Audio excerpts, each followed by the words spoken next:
What's up, chat? It's Wednesday, and the Warhamster has visited us today, not with talk of poor sportsmanship and community drama, but instead a new brace of Warhammer 40k updates, including some changes to some existing detachments, as well as a host of new detachments from the new Maelstrom pack, the update pack that we got going on, and that's what we're gonna be discussing today. Yeah, there are some nerfs. There's one nerf which is wild. Not the one I think everyone expected to see, but the one that we got. There's definitely no bias in the development team whatsoever, and I will not hear otherwise. As well as a couple of erratas. We got Chet. Insanity. Absolutely insane. So we're going to be rocking through the updates today and talking about what's going on. Now, a lot of these, I have not had the opportunity to read all the way through. A lot of the new detachments. So a lot of this is going to be sight unseen for me. But I think we can dive into the changes first because they're very simple. First one, the Chaos Demons. I think I'm gonna... My viewer's like all sideways. Let me... Oh, my Warhammer community is formatted so differently than Bresco's pairings that it's like impossible to... You like... Oh, no, that's not what I wanted.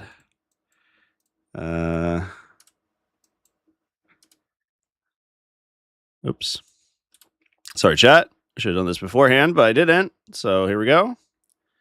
I think that's a little bit better. Just to make it so that this is like slightly more centered. All right. Well, hopefully that's okay. Hopefully it's good enough. Scintillating Legion got one change. I love these, by the way. Change logs. We get to see exactly what the difference is, which is good. Infernal Puppeteer was changed to be usable in your shooting phase, not when you are selected to shoot. The problem was previously, and here's the interesting thing about this, is that this cements that other interactions like Infernal Puppeteer that allow you to use an ability when you are selected to shoot, that then grants you the ability to fire at things not in your line of sight.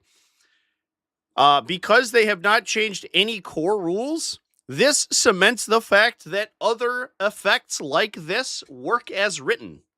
So if you have, I think, for example, Fire Prisms are the big one, which basically have an identical effect, although I don't think it's going to let me look at them because it's broken. Oh, hello. Why are all of my windows not formatted today? Weird. It definitely does not show me what this does. Thank you, 39K. You are useless as always. Appreciate you, bud. A lot of those other effects, the other one being indirect fire off a firing deck, that you activate when you're selected to shoot, but you have to be eligible to be selected to shoot, which means you have to already have a target. Those work as written because they weren't changed. However, Infernal Puppeteer, the timing has been changed to allow you to update it. Update your target eligibility before you are selected to shoot. Then that gives you an eligible target for your weapons. The other thing is that they nerfed it a little bit. It requires you to target a visible Tzeentch unit. Previously, it was just within 9. So the Puppeteer itself could be entirely behind line of sight blockers and simply choose something 9 inches away and then send the Puppeteer effect all the way down the line of that unit. But now you have to see the unit you're targeting. That's not the biggest thing. You just like put the unit you're targeting, you string it so that the Puppeteer can see them. But because you don't have to see the model you're puppeteering off of, you just have to see the unit. It's really easy to get that. So that's not a huge deal. It just means you can't do it while like doing nothing. But it does work as probably intended. That's nice. There's also a designer's note here when determining if a unit is within range of the lone operative ability. You can be selected as a target. The range is determined from the model of your choice of the selected unit, which was an open question. I'm not really sure why, to be honest. Because you measured range and line of sight from the model that you chose for the effect. So it would have been very clear to me that if that model was within 12 inches of the lone operative, it worked. But I don't know. Because the range between the attacking model and the lone operative is measured from the guy in the puppeteer unit you're selecting. You were within 12, but I understand why it was a question. I think it probably was open for debate. But that is very nice, which is really cool.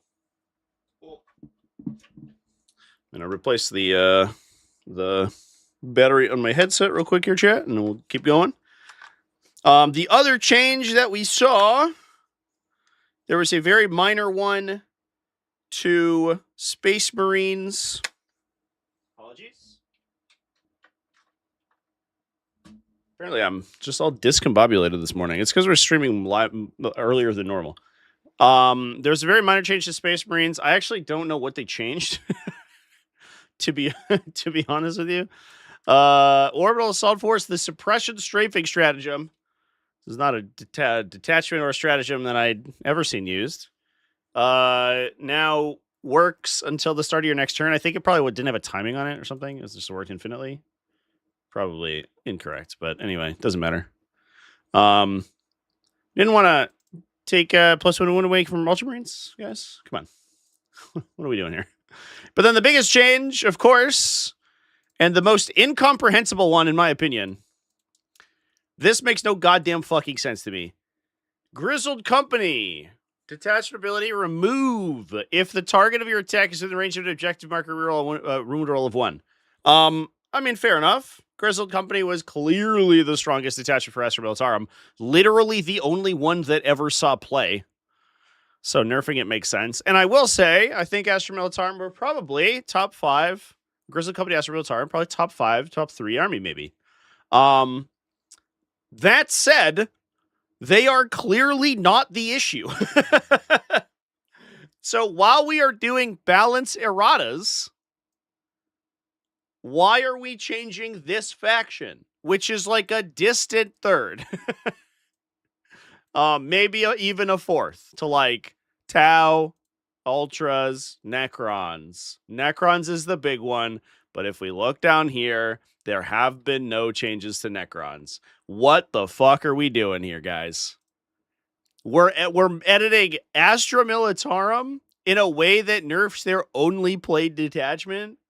Okay, sure, man. But we don't want to pump the points on any of the Catan shards? No, I guess not. I guess we're not doing that. This feels a lot like that time when Necrons had like a very strong win rate. And they buffed Wraiths. Does everybody remember that? Necrons were like doing very well.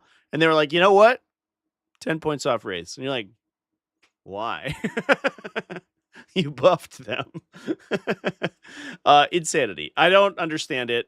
I understand why they would nerf Grizzled Company. I get it, right? It's ruined the internal balance of Astra Militarum entirely. It fucked it up because it was the only played detachment. And honestly, I think it still is.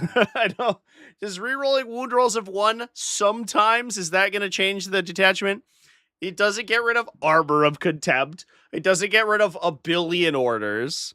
It doesn't get rid of Snap to It, the out of phase order, which like solves every problem a Militarum unit could possibly have. You get rid of the like sub benefit of the detachment, which is like rear wounds of 1 is fine. That's a fine ability. But I don't know if that is hyper transformative to the detachment, especially because it only works on stuff within range of an objective marker, which is like less than 50% of the time. So it's like a 6% damage amp, like 30% of the time. So it's like you've cut the average damage of this army by 2%. Okay. That learned them. Get wrecked, Astra Militarum. So it's like a very minor change, and it's not a change to the faction that I think is the actual problem in the metagame. I don't really understand why they would do this now. If they were going to do balance changes, this is absolutely not the one to do. Is this one to do? Sure. Absolutely. Hit Grizzled Company at some point. We were going to do a Tactical Tuesday on them at some point because I do think that they were becoming more and more prevalent as like sort of an issue. However, it's fucking Catan shards, man. Like, that's the issue currently. I want not to Rogaldorns. It makes no sense to me, chat. It feels biased to me. And I'm not sure that that's a tinfoil hat. The guard player at the office was stomping over everyone. I mean, probably. Somebody said on stream recently, which I absolutely loved, was like the greatest defense that guard has against nerfs is their player base. It does feel sometimes like guard players go out of their way to not play optimal builds. And then so guard ends up suffering quite a bit. But then when you see like full power guard on the table, you're like, oh my god, this is really good. But was it as high performant as Necrons? Absolutely not. Absolutely not. So I don't know, chat. I'm flabbergasted by that. But anyway, folks. Oh yeah, sisters. There was a sisters change. Celestian Incendants. We made fun of them when they released because they have a prey ability, which didn't work when they were in a transport like the Headhunters ones do. So it was like pretty clear that they just forgot that sometimes that they wrote the horrible fucking transport mechanics in 10th edition. 10th edition's atrocious travesty of transport systems, where if you go into a transport, you enter a void, you enter an alternate reality where nothing works. The laws of physics have changed to the point that your mind is warped and no longer functions, which means none of your abilities do anything. So if you put them into a transport at the start of the battle, this ability didn't proc. Unless it has a specific clause that allowed them to do in a transport. Incredibly dumb. But they fixed it, so now you can use their ability if they're inside a transport. I'm going to be honest. I think all of these abilities should have reselection clauses as well. Where you're allowed to choose a new target for their quarry. Because I think the versions of these abilities that choose one prey target and then never choose another one are not very good. And they're very easy to forget. Unless you are going first and you're immediately able to like access whatever unit you chose with the Incendants, who really cares? It's not that big of a deal. I don't know. The number of times I see the one and done versions of these abilities proc is like I can count on one hand. But the ones where you can reselect them, it actually becomes a powerful effect. So I don't know. I don't know if it really matters. I don't know how much you're playing this unit. They are mediocre. They seem okay. They got the anti-psyker devastating stuff, which is like pretty good. If we're fighting all the psychers for some reason, then it's solid. We should give Catan Shards the psyker keyword, and then the 3 damage anti-psyker devastating would be pretty cool. Would love that for Norns also. Yeah, the choose more targets for Norns is like the best one, because it's like, well, first of all, Norn emissaries are just like the most dogshit data sheet ever printed. They need a 5+ penalty baked in. It's very clear. And then they can choose if they could choose either the objective or the unit thing, and their unit thing could reselect. I think either of those are good. Maybe then we could play the unit, but the way that they work currently is fucking abominable. They're so bad. 11th edition. We'll just get rid of Tyranids. We don't have to worry about it anymore. That would be great. All right, let's talk about some new detachments. Chats. Let's hop in. Can the Sister Bell change be misunderstood as transport shooting? It cannot. No. Because the transport is never affected by the abilities of the unit for using a firing deck, because it is the unit using the fire deck is not actually shooting, so none of their abilities do anything. None of their abilities proc. All right, let's talk about some new detachments. Let's talk about orcs. We'll hop into orcs. Handing out psychic as a nerf. Well, yeah. I mean, welcome to 10th edition. Psychic is simply worse than being a normal gun. You want to do damage? Just bring a multi-melta. You want to blow people's minds up? Congratulations, you've been killed by a Colexus assassin. All right. Let's hop in and talk about the new orc detachment, which is very interesting. But I think, in my opinion, I might be wrong here, but this is probably the least exciting out of all of them for me anyway. Here's how it works. At the start of the battle round, you select an objective marker. Until the start of the next battle round, that objective marker is your loot objective. Infantry, mounted, and walker units from your army gain sustained hits 1 if you are within range of the loot objective, or you attack enemies within range of the loot objective. This is an objective-focused detachment. I like that it works both defensively and offensively. That's pretty cool. But these tend to be kind of mid, because if you don't have an effect proccing normally, then your opponent can just play around it by not going onto objectives when they don't need to, right? Oh, do I need my Land Raider to be on this objective right now? Probably not. The extra OC from it is not going to change if I get tagged by a huge orc unit, so I'm simply not going to give your entire army +1 to hit against me. So I'll just not put it there. Now, I do like that this is the start of the battle round, not the start of the battle. I think, is it Data Psalm that chooses like one objective at the start of the game? Yeah.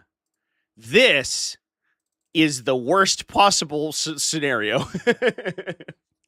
You choose an objective at the start of the first battle round. No, this is the thing. There's a Devil's Mechanic against Detachment where you choose an objective at the start of the battle round. Is that, fuck. They're all so bad. Is it Explorador? It's Explorador. Oh, no, they did change this one to start of your command phase. Oh, okay. Okay. Just kidding. All right, I take it all back. I think this was at printing. I think this was choose one objective marker at the start of the game, if I remember correctly. And then they updated it. I'd have to go double check again. But there are effects like that. Choose one objective at the start of the game. Those ones are very, very bad. But I think that they have removed most of them, which is very good, because this is the best version of that. I will say as well, orcs tend to be very aggressive. So getting a bonus while you are on an objective marker will probably happen more often than expected. There's also some very interesting synergy we can have with like Gaskell Thraka, right? Because he can give you improved criticals, so you can get lethal sustain really easily over the course of the entire game, which could be cool. I don't know. So we'll see how it works. I do think that there is counterplay to this, but the fact that it works while you are holding the objective marker makes it a little bit better. The enhancements are kind of whatever. You can unbattle shock people by dealing mortal wounds to them. Okay. You can give ignore cover. That's fine. That's good for like the shock attack on Big Mac, where he like goes into loot us and then you shoot on an objective, he gets sustained hits and rerolls and ignore cover. That's probably where that's going. It's just the Get Finder goggles, right? Bionic Workshop is hilarious to me. I hope this enhancement's extremely cheap because it's very funny. You roll a D3 at the start of the game and get a random buff. Either +2 inches of movement, +1 strength, or +1 weapon skill. These are all not very strong. +2 movement is actually kind of sweet because sometimes it like makes the unit easy, like makes charges easier for the unit. But the fact that it's only D3 odds to get it, like 1 in 3, and the other ones are sort of mid, especially for a model that doesn't have that many attacks. Like a Big Mech is like 3 attacks or something, right? 4 if you take a Power Claw. 2 if you take the 3 damage weapon. So you're not affecting that many attacks. And then like the strength 12 to 13 like breakpoint if you get +1 strength, or 9 to 10. Like 9 to 10's okay. But 12 to 13 is like, okay, well, guess we're better against explicitly Land Raiders and Great Unclean Ones. But it's funny. It's a funny upgrade, and I like that. So I hope it's cheap so people take it. Because I like that it's very silly. Razgit's magic map gives you redeployments, which is always good. We love that. Seems sweet. Especially because you can, it's like any 3 orc infantry. So you can redeploy your big bricks so that they're slightly out of line of sight. You can deploy them aggressively, and then you can reposition them so you, like, based on where your opponent's shooting goes. You can also just use all your storm boys as drops and then put them in reserve, which is good. So I don't know. I think we like this. That feels like a take to me in most cases. I guess is a keyword restriction on that? It's just orc unit, right? Oh my god, this is so slow. No, orc model only. Okay, so you can put this on like your random, like, idiot, I don't know, tractor reroll advanced guy or something if you want to, without having to worry about like vehicles. It's another effect that could fizzle if you put it in a vehicle. Enhancements. Stratagems. This one is incredibly good. If you target an enemy unit within range of your loot objective, you can reroll the wound roll. Now, this does make going first significantly better for orcs, because this stratagem does not work if you are on the loot objective, but your opponent is not. So being able to choose an objective at the start of the battle round that you then gain this ability targeting is great. However, again, a canny player is going to not put themselves on objectives when they don't absolutely need to, right? And so the number of... this is not going to proc all the time. However, when it does proc, extremely good. The other thing, too, is that because the detachment ability triggers at the start of the battle round, which is kind of incomprehensible to me. I don't know why this is in command phase. You can choose your objective marker, and if you go second, your opponent just moves off of it. And you're like, fuck. They've defeated me. And now I don't get wound rerolls, which is a pretty big deal. When it does proc, though, let's say you're playing against knights, or let's say cards, and they eventually have to touch an objective, this goes crazy. So we love to see it. Grab and dash. This one is great. A non-Gretchen unit touching your loot objective has the WOG active for it. 1 command point. Phenomenal. We love to see it. That means that, like, if we take Gaz, right, and he has his leadership ability active, go to my thing. There we go. Here's Gaz. You get critical 5-ups, and because we are likely on the WOG objective, we will also get sustained plus lethal. Fucking sick, dude. So I think, like, there's some synergy there for sure. I also the one weird thing is that it requires that you're within range of your loot objective in your command phase. So what you can't do is like use it for both offense and defense, I guess. So, like, I think the primary use case of this is, let's say we go start of our turn, because there are no restrictions on which objective marker we choose, we have Gaz's unit strung to our home objective. We loot the home objective, then proc WOG for Gaz, then charge. The downside is that unless Gaz continues to string to the home objective, which is possible, but probably not ideal, he doesn't get any of the other benefits of the thing. So he doesn't get the sustained hits. So it's not 100% quite as good. He also won't get wound rerolls because you've chosen your home objective.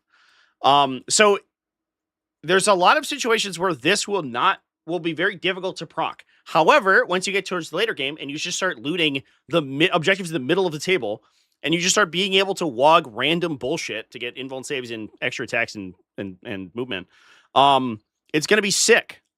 So I think this is very interesting. This is very interesting and a very good stratagem. I like it.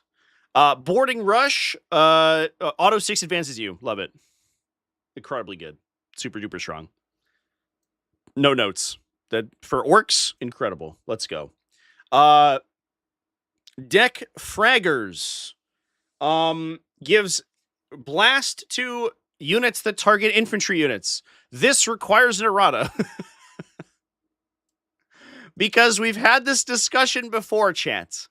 And I don't know if I want to have it again, but maybe I will. Blast on non-random attack weapons technically doesn't do anything. So, I don't know when this is useful. And I can prove it to you mathematically. We've had this discussion, I think, literally on this series before, where I've complained about it incessantly because it has no reason to work this way, but they have written it very explicitly that it does. We'll go find the keyword real quick. Here we go. You ready, chat? Each time you determine how many attacks are made with a blast weapon, add 1 to the result. Blast weapons do not simply add to your attacks volume, they add to the roll made for a random number of attacks. So if you have, for example, a 1 attack weapon and you give it blast, all blast does is prevent you from shooting into melee. It's strictly a downgrade. So this stratagem is very bad. I don't know. I'm sure someone can correct me. If there are any random attack, non-blast, not random attack weapons. I guess it's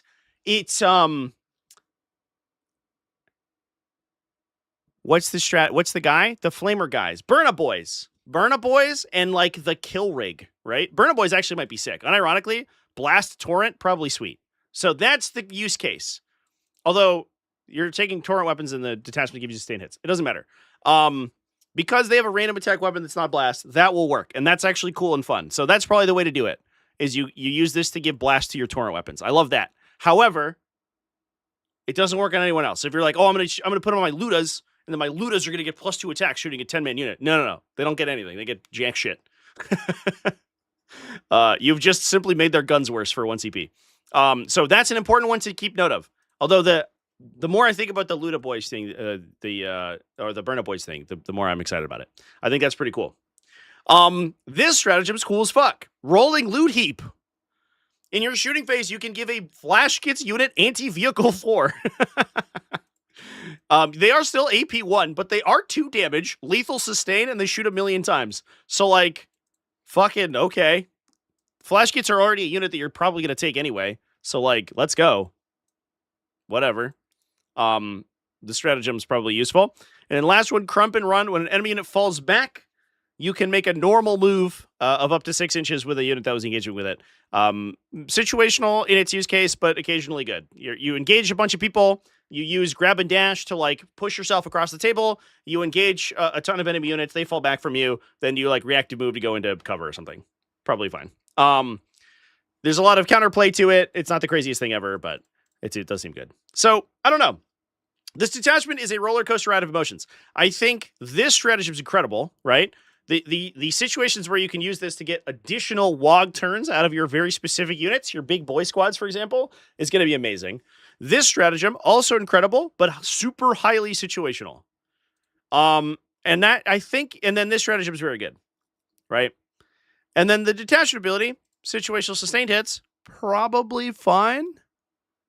Because it's like a side grade from Warhorde, right? Warhorde is like, you get sustained hits all the time if you're a melee attack. This is sustained hits sometimes, but it's all attack, so it works on guns too.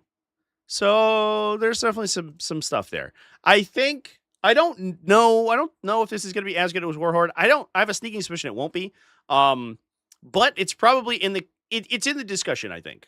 It's not as fast, although it has the auto 6 advance. You lose like the +2 move, +2 charge.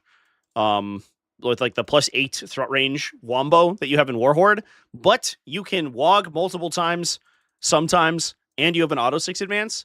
You lose unbridled carnage, but you gain sometimes wound rerolls. So like, It feels like a little bit of a side grade. I don't know. I am interesting. And I'm interested.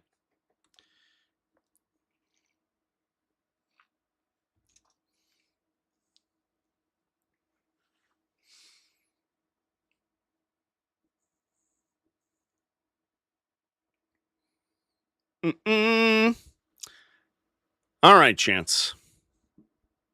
Let's hop in. Werboys have blast. I've never once considered looking at the Werboy datasheet, chat. I'm gonna level. I don't know what that does. Range weapons. Oh yeah, D6 shots, non-blast, psychic. Incredible. Fits on 5s. Sick. What can they lead? Beast Nagas. Yeah, okay. I don't think I'm using this stratagem to give like +1 attack to my 5-up weapon skill Werboy. But you know what? Maybe I did. Maybe I will. Maybe I'm just feeling crazy like that. I do think the Burna Boys is the way to go. Actually, like, Burna Boys are great. They're probably like criminally underplayed. These guys are 12 points a model, 60 points. They come with a flamer that gets wound rerolls. It is oftentimes a twin-linked flamer. And then being able to like add additional attacks to that is pretty cool. Plus they have like fucking mega blasters too. Can we take rocket launchers with them? They already have blast, doesn't matter. So yeah, I don't know. We could like rocket 10-man and just use it to like just absolutely scorch infantry units. Could be cool. Is it worth it? I don't know. I think that's the way to play it, probably. Pretty cool.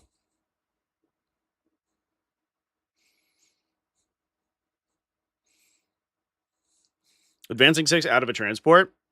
Oh, because it's movement phase selected and it's not command phase timed. That's interesting. That's definitely not too bad.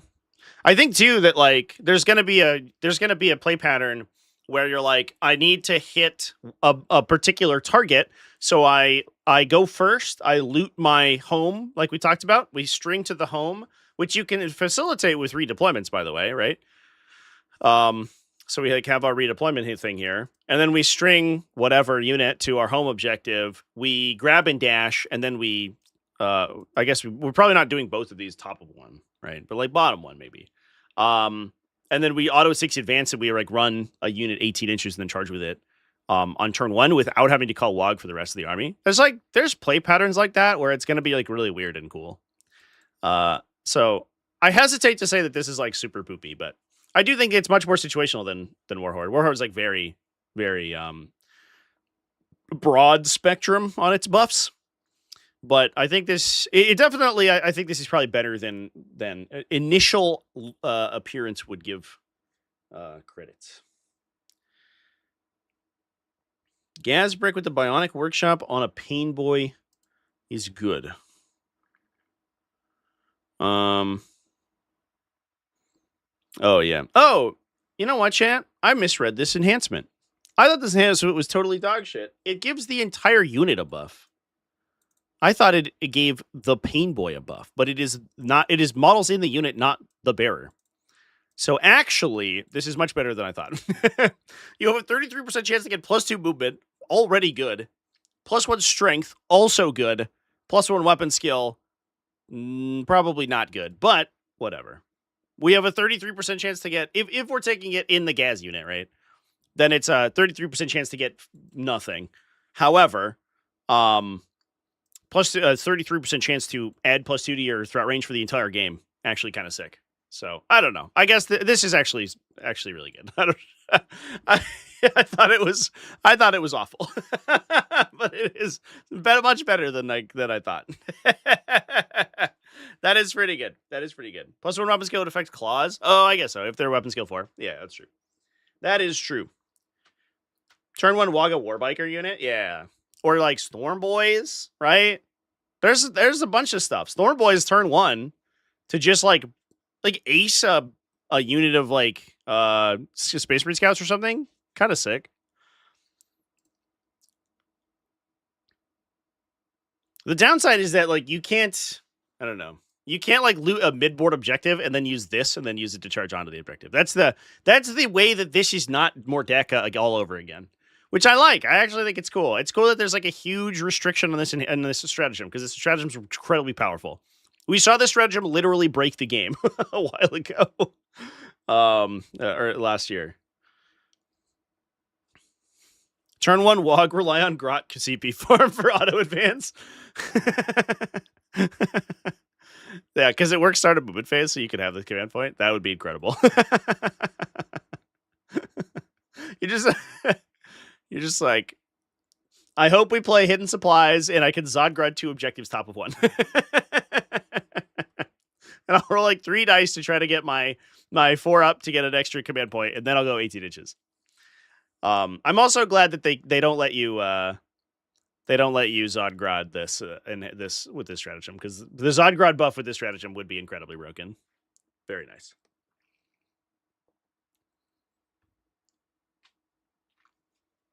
All right, Chance. So, I don't know. I am cautiously optimistic about orcs. Let's move on to the next one. Let's talk about... let's do Leagues of Votann. I think the Leagues of Votann, the new Mercenary Hearthband, or Mercenary Oathband, excuse me, might be really good.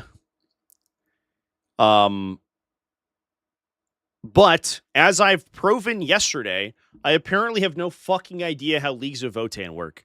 Because I talked for 5 full minutes about how cool Brokir Iron Masters are attaching into Iron Conceal Jacks, and you straight up can't do that. So, who knows? I am not the Leagues of Votann guy, I guess. Here is the new detachment, Mercenary Oathband. It gets rid of your army ability. We're off to a good start. So the detachment ability is you always have Fortify Takeover. However, you can spend 3 yield points in your command phase to flip to hostile acquisition or back. Or, excuse me, you always have hostile acquisition. You can spend 3 yield points to flip to Fortified Takeover or back. So this detachment basically says, don't worry about your version of the ability is better for you at the time. Sick. Absolutely incredible. I do think there's a lot of situations where you're like, cool, it's late game and I need to push for the last couple of secondary points, but I have so many yield points, I'm locked into Fortified Takeover, and I've lost my reroll advance and charges, right? Or I've lost my +1 to hit on targeting objectives, or I've lost whatever. Or early game, you're taking shooting, and you're like, I wish I was -1 to wound right now, but I'm locked into hostile acquisition. This detachment just says, as long as you have enough yield points, it's only 3, which is easy to get. You should get that, like, bottom of 1. You can just flip into, in your command phase, whichever one you want more. Incredible. This entire detachment is all about gaining yield points and then spending them to do stuff. It's very Needguard Oathband pilled. So, Mercenary Prospector gives you 2 yield points if you are a call when you destroy a unit. Okay. You just become Needguard, I guess. Love that. Metaphysical Brokerage is for a Memnir Strategist. At the end of your turn, if the bear is on the battlefield and you gain fewer than 3 yield points, you gain an amount of yield points equal to the difference between what you gained and 3. So you always gain 3 yield points per turn. On your turn, which means you always have this available next round if you don't spend any stratagems. Love that. That's very nice. Edikarn SB9 targeting implants. This one's great. You get reroll hits of 1. Already good. For your whole unit, right? It's on a model in the bear's unit, makes an attack. And you can spend 3 yield points. You gain sustained hits 1 as well. Love it. Great. Shooting or fighting. There's a bunch of enhancements like these in Leagues of Votann. They're almost all good. Asset Manipulator, start of the command phase. This one's much more situational. We'll see. We'll see how this one ends up being good. Start of the command phase, you can spend 3 yield points. If you do, until the end of the turn, while an enemy unit is within 3 inches, and this is either player's command phase, so you can do it in yours and your opponent's. While an enemy unit is within 3 inches of the bearer, not the bearer's unit, Subtract 1 from the OC characteristic of models in that unit. I think this effect is good, but the delivery seems problematic. I don't know what we are using this on that isn't just killing that unit. Like, we don't have, like, these little, in Leagues of Votann, we don't have these, like, little light characters that are running around. I guess, like, Arcanist evaluators could just, like, run up and then steal objectives from people. Maybe that's cool. Like, you run up like 3 inches away to an OC1 unit, and then start of their command phase, you pay 3 and they make them OC0 and they lose the objective. Like, that could be interesting. But it's like, I don't know, kind of situational. It requires a lot of play and 3 yield points, which I think is going to be, it's a lot because this detachment wants to burn through so many. Auxiliary contract, shooting or fight phase, Leagues of Votann infantry or mounted unit gains precision. Solid. I mean, these stratagems aren't the most exciting thing in the world, but when you have them, they are sometimes nice to have. Your opponent has to constantly play around the fact that at any point, a unit of Hernkin Pioneers can rock up and just kill their Technomancer. And you're like, well, we have to make sure that we don't eat a bunch of autocannon shots directly to the dome. So we'll just keep our characters safe. So it's not going to be used all the time. I guess, like, you could, like, Chthonian Berserk, like, beat a character to death with a maul, plasma axe, which I guess will be interesting, but it's very situational. Optimal expenditure. So there are 2 versions of this stratagem. First of all, it has Grand Artifice, which is fallback, shoot, and charge. Fucking let's go. Incredible. Already good. 1 CP, do whatever you want when you fall back. Love it. Optimal expenditure and Privateer Arsenal are exact opposites of one another, which I think is really cool. Both of them give you hit rerolls of 1. Optimal expenditure is usable in the fight phase. You get hit rerolls and wound rerolls of 1. If you spend yield points up to 3, then you gain, or you spend 3 when you use it. Then you also gain full hit rerolls. Immediately, Chthonian Berserks, ears perk up. They're little tiny dwarf ears. They're like, oh, hit rerolls. What do you say? I don't have to worry about, or excuse me, which wound rerolls. You reroll hit rolls of 1 and wound rerolls. Or the other way on the other detachment. But immediately, you don't have to worry about simply rocking up with a 4+ or 3+ weapon skill unit. You can source rerolls somewhere, which is sweet. And then reroll wounds is amazing. This stratagem, it is fight phase only, is great. Privateer Arsenal, the exact opposite. Usable in the shooting phase only. It's the same effect, although this one is usable in your opponent's fight phase. Important to note. This one is only your shooting phase. This is the same effect. However, you get hit rerolls with shooting attacks and wound rerolls of 1 if you spend yield points. So you have, at baseline, 1 CP, shooting or fighting, reroll once to hit and wound. Already good. Then, in the fight phase, you can spend 3 yield points to turn that into full wound rerolls. In the shooting phase, you can spend 3 yield points to turn that into full hit rerolls. They are infantry locked only, so it's not going to work on Hekaton land fortresses. Thank God. We don't have sustain hits 2 full rerolls everywhere. But, I mean, there's so many units this is going to be good on, right? We're talking about Brokir Thunderkin. We're talking about Ironkin Steeljacks. All of these things that have, like, that have a million attacks and critical effects, and you're giving them full rerolls, hit or wound? Fucking okay. Sure, man. That sounds good. I love it. Amazing. New Horizons. This is one of my favorite stratagems in the game. When I played Firestorm Assault Force, I used it all the fucking time. End of your opponent's fight phase. An infantry unit from your army not in engagement range of 1 or more enemy units. And 1 friendly transport you're able to embark into. If you're wholly within 6 inches of the transport, you embark. Love it. These stratagems are always sweet. You run a Sagittor up to the middle of the table. You put your unit outside the Sagittor and you establish locate with it. If your opponent doesn't kill that unit, you go back in the Sagittor and you go do something else. You rock out a Brokir Thunderkin unit next to a Hekaton land fortress. You shoot at people with all of them. You don't lose the Thunderkin unit in response. End of their turn. You go back into land fortress, move the land fortress, disembark again, and keep shooting. It's great. It's always good. I don't know. This stratagem rules. Mobile exploitation. Targets a Hernkin unit from your army, or you can spend 2 yield points and target 2 Hernkin units.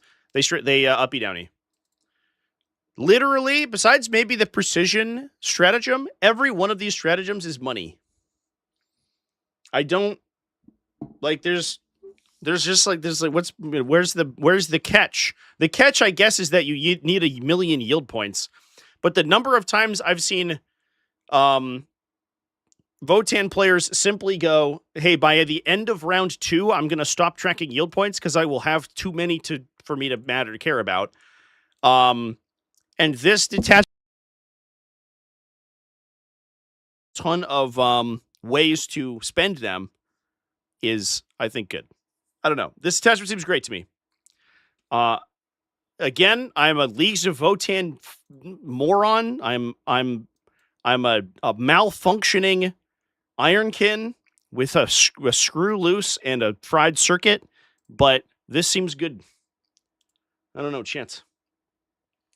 How's Votann command point economy? It's not bad. You have Uthar the Destined, who gives you a free command point every turn. So you basically are spending 3 CP, and you can, discard secondaries because it's a free strat, not an extra command point. So Votann command point economy, not terrible. It's not amazing. You're certainly not Space Marines, but you will have, you'll have a reasonable number of command points. I imagine like most of them are going to be going into these strats, right? But once per game or so, you're going to have a good use of this, and at late game you want to use this as well. So you're probably burning 2-ish. So I don't know.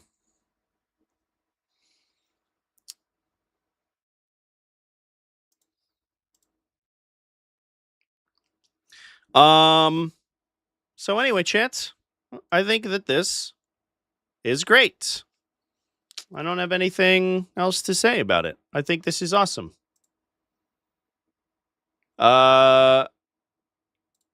Let's talk about Eldar. I will be honest, I have not looked at the Eldar ones. Get 2 yield points for killing units. Yeah, only for 1 squad, though, right? So you could put that on, like, a Hearthguard unit, and you can get yield points out of it. It's call only, so you can't, like, put it on a Memory Strategist and put it on, like, your Ironkin or whatever. It's probably simply a Hearthguard unit, which is already a very difficult... It's like, that's an expensive squad. Although, in fairness, like, getting wounded rolls on those guys is actually pretty sweet, so I don't know. I feel like a big Hearthguard unit is probably a shoe-in. The problem is that I feel like you want the sustained hits enhancement on the Hearthguard as well, and you can't dual attach, so you have to make a decision. All right, let's talk about the 2 new Eldar detachments that we have to talk about. Hop it in here. Eldritch Raiders. Aeldari army units from your army are eligible to declare a charge in a turn in which they advance. Unwrathy, Ranger, Shroud Runners can reroll advance rolls, okay? Each time you add an Unwrathy unit to your army, you can give up to 1 Corsair enhancement. Each Corsair enhancement included in your army must be unique. If a unit is given a Corsair enhancement, you must increase its points cost by the amount. So it doesn't have normal enhancements. It gives enhancements to Unwrathy units. And you can give them to epic heroes. Fucking cool. Let's go. That's cool as fuck. Okay. That also means that, like, any of the lead units, so the ones with, who is it? Kesserath or whatever? Or Prince Uriel. Does that mean we have points values for these guys? We have to look at that after we look at the detachments. Then you can have 2 in 1 unit, because you can attach 1 to the unit they're going to attach into, and you can attach 1 to the character.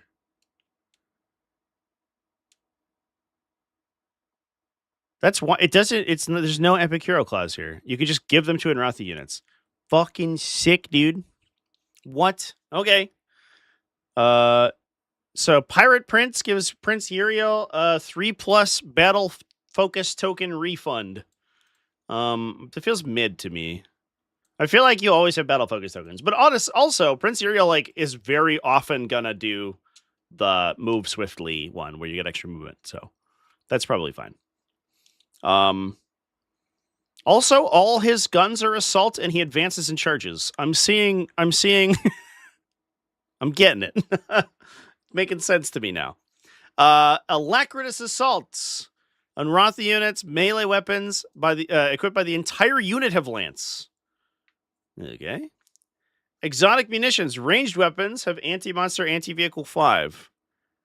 Most of the relevant ranged weapons in the unit are like blasters, so they already wound everything on 5s. I guess like your shuriken rifles now wound on 5s. Okay. Adrenal Infusions. Unit can perform Fade Back Agile Maneuver without spending a Battle's Focus token. It can do so even if other units have done so in the same phase, and does not prevent other units from performing the same Agile Maneuver. Okay. Well, these are kind of okay. This is great. Lance, because your units will... I mean, they get if you put it on like Void Reavers, they have hit rerolls. So getting +1 to wound, clearing utility units and stuff, probably pretty helpful.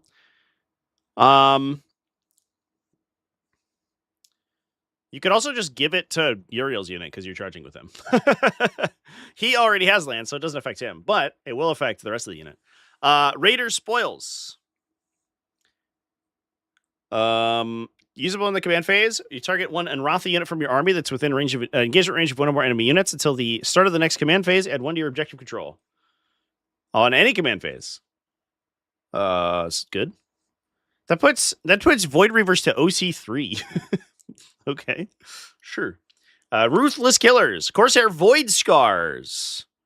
In shooting or fight, get +1 damage. Okay, that's what we're supposed to use. Anti-monster, anti-vehicle 5. All right, I get it. Uriel's example. 1 Eldar infantry, not in Wraith construct unit that was selected to target have been attacking its attacks gets a 5+ feel not pain. That's mid. For Eldar, anyway, that's not the most exciting thing in the world. And then no prey too big in Wrathy, Rangers, or Shroud Runners from your army that have not been selected to shoot till the end of the phase. You're starting to make an attack if the strength characteristic of the attack is less than the highest toughness characteristic of models of the target unit. Why does it say that? That's weird. It's not toughness characteristic of the target unit, which I guess there's probably somebody who was like, well, technically, I forgot that I moved my camera, chat. I've been like slightly off camera this entire time. Technically, my toughest characteristic is 4, even though I have a Gravis unit who's a Gravis model whose toughness is 6. So technically, you are equal to my toughness. So I don't get the effect. Okay, man. The weird thing about this is that it checks highest toughness characteristic of models, which means it checks characters. It doesn't check like the applied toughness characteristic. It checks the actual toughness characteristic. So if you would shoot Gaz's unit, Gaz is like T7, right? Then you check his toughness, even though you don't use that to attack. He's T6. Weird. But this is mostly +1 to wound with guns. Okay. What are we doing here? Are Void's card good? Impeding fire. Starting of your opponent's charge phase, Ranger, Shroud Runner, or Starfang unit from your army. Selects an enemy unit visible to and 36 inches away. Gives them -2 movement. Oh, that's good. Non-Titanic unit, any non-Titanic unit. That is an incredible stratagem, actually. Okay. Right. Very nice. Withdraw and regroup. End of your opponent's fight phase. 1 Unwrathy unit from your army not within engagement range can uppy downy. We love it. Oh, and you get all the models back. Okay. That's it's the Guardian Battle Host thing. All right. What do Void Scar do? Are we using these guys? I think we brushed over them the other day, but it's time to think concretely. Oh boy, chat. They have a non-transport claused prey ability. Ah! Why? Why are you like this? They can blank damage once per turn. They have ignore cover. They get 10 models, up to 1 Shade Runner, Soul Reaver, Way Seeker. The Way Seeker, I assume, has a psychic attack? Oh, yeah, he has an Executioner. 3 shots, anti-infantry, 2 D3 damage. Okay. The rest of the unit gets...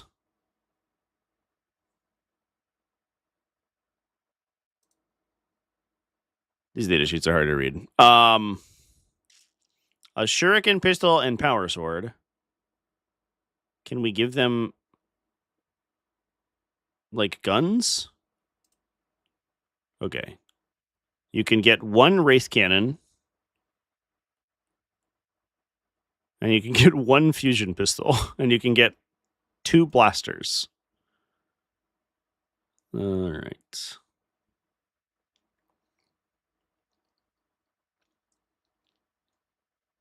So for 160 points, we get like 3 anti-tank attacks, so we can get +1 to wound 2.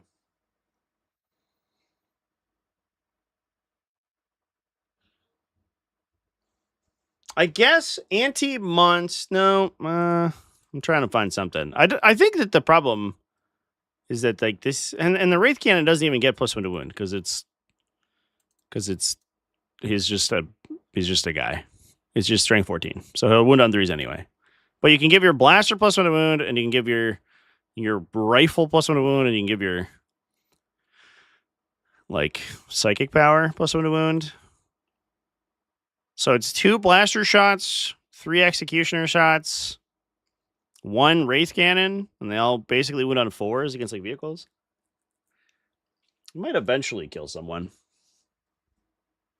I don't know if that's the most exciting thing. I think the problem that with this detachment is that we're trying to buff the damage output using stratagems of a series of units whose base damage output is not that good. So I don't know.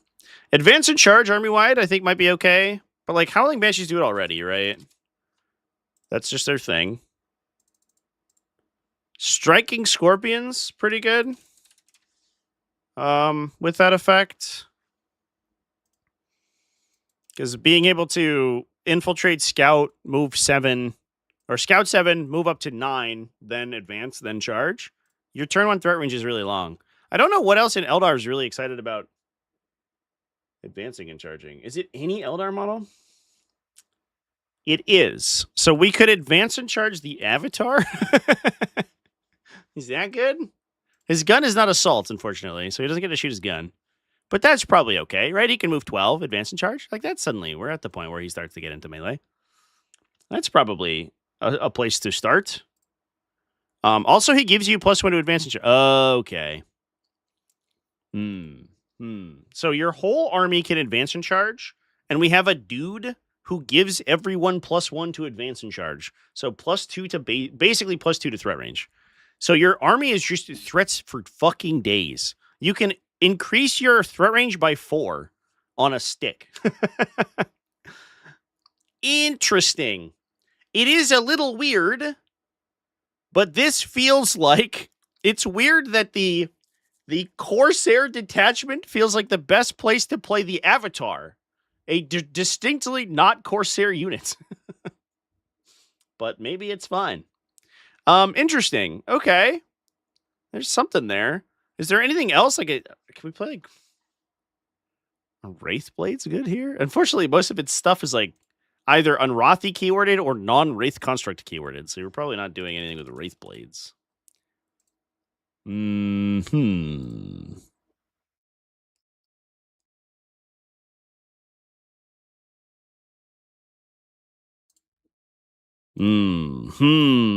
don't think that's the way to go. I don't know. I don't know what the other answers are here, chat. Yeah, Wraith Blades. The problem with Wraith Blades is the core datasheet you're affecting, right? You're like, hey, I could give them advance and charge, and you're like, okay, I fucking hit on 4s, I guess. I mean, you can have the spirits here to give them +1 or whatever, but I don't know. Void Scarred with +1 damage. Oop, that's the wrong detachment.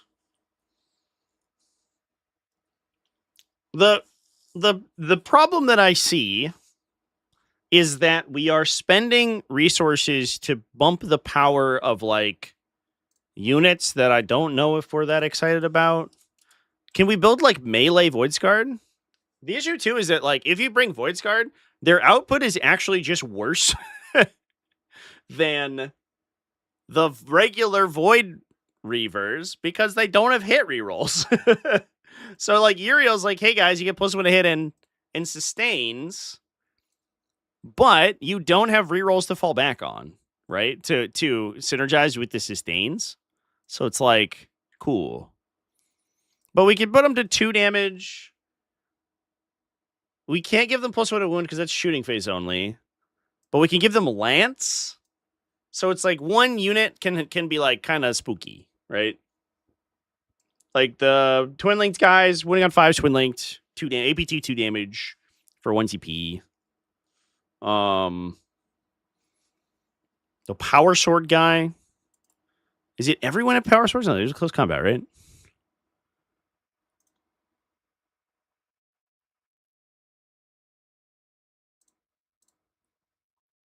What do they fucking have? Jesus Christ. So everyone has a Power Sword to start with.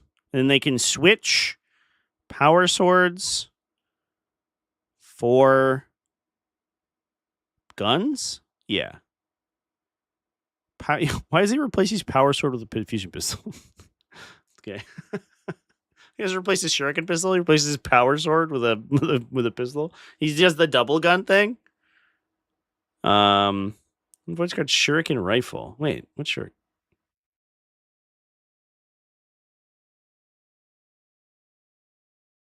This has to be wrong, right? We're replacing Shuriken rifles, but nobody has Shuriken rifles. I don't think I trust this data sheet I'm reading right now. Oh, is there a swap for Shuriken rifles? Oh, okay. Anyone can have their pistol replaced, their pistol and sword replaced with a rifle. Then you can swap the rifle for a big gun. Okay. I get it. It's the bottom bullet point here. So we get, if we take the stick. Oh, these guys aren't assault. Yeah, they're not assault. All right, so that's bad. So we don't take the psyker guy. We just take a bunch of sword dudes, and we give them the lance buff, and then we get how many Hecatari dudes? How are there? It's just 1. So it's 31 attacks, 4 of which are twin linked at AP2 2 damage with lance and sustained hits. And that's a command point and an enhancement and a thing. Plus Uriel like is a baller, right? So it's 31 attacks. We hit on 2s because we have +1 to hit. And we're sustained hits. So we should full convert, right? Everything should convert.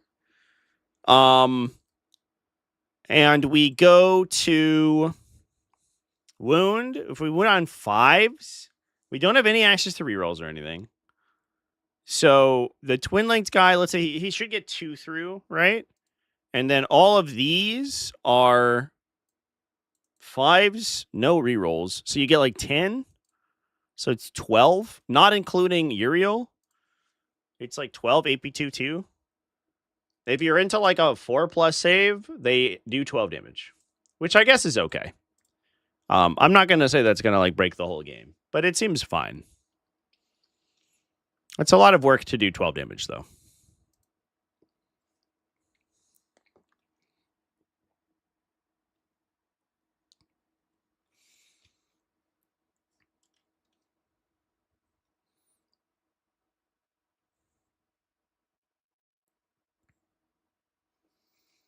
The Void Reavers only have 2 attacks? I guess that's true. Yeah. But it feels to me like, I guess you put Uriel to damage 4. Maybe the actual key is that we're just a Uriel delivery system because he's like so baller. Uriel going to damage 4 is actually sick for 1 command point. So if he just attaches to a unit of 5 idiots, who sometimes give him lethal hits, then that's great. Man, I do wish that this stratagem was Unrothy and not Voidscarred only, because I do like Voidscarred are so much worse as a Uriel delivery system than Void Reavers, like so much worse.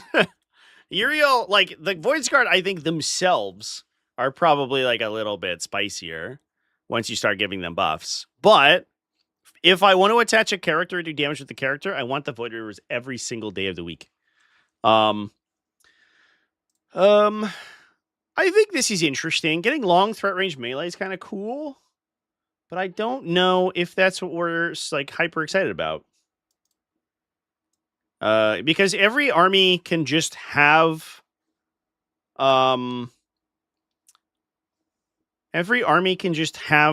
Banshees in it, right? Or like Lycus and Warp Spiders. Like long threat range is not exactly difficult to source in Eldar. And in this case, we're just doing it with units that are like baseline underpowered, I think. I don't know. I'm very lukewarm on this attachment. I like the idea of the avatar in it, though. The avatar seems sweet.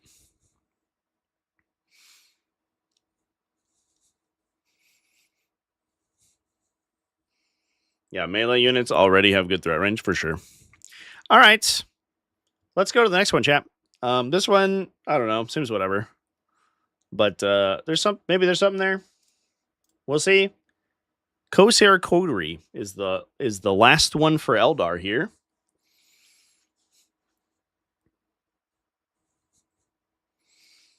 The big annoying thing is that you have 10 Ablative Wounds for Uriel that does good damage. Yeah, I mean, I do think that the ability to like live, because they can have a 5+ Fano Pen and a damage blank, right?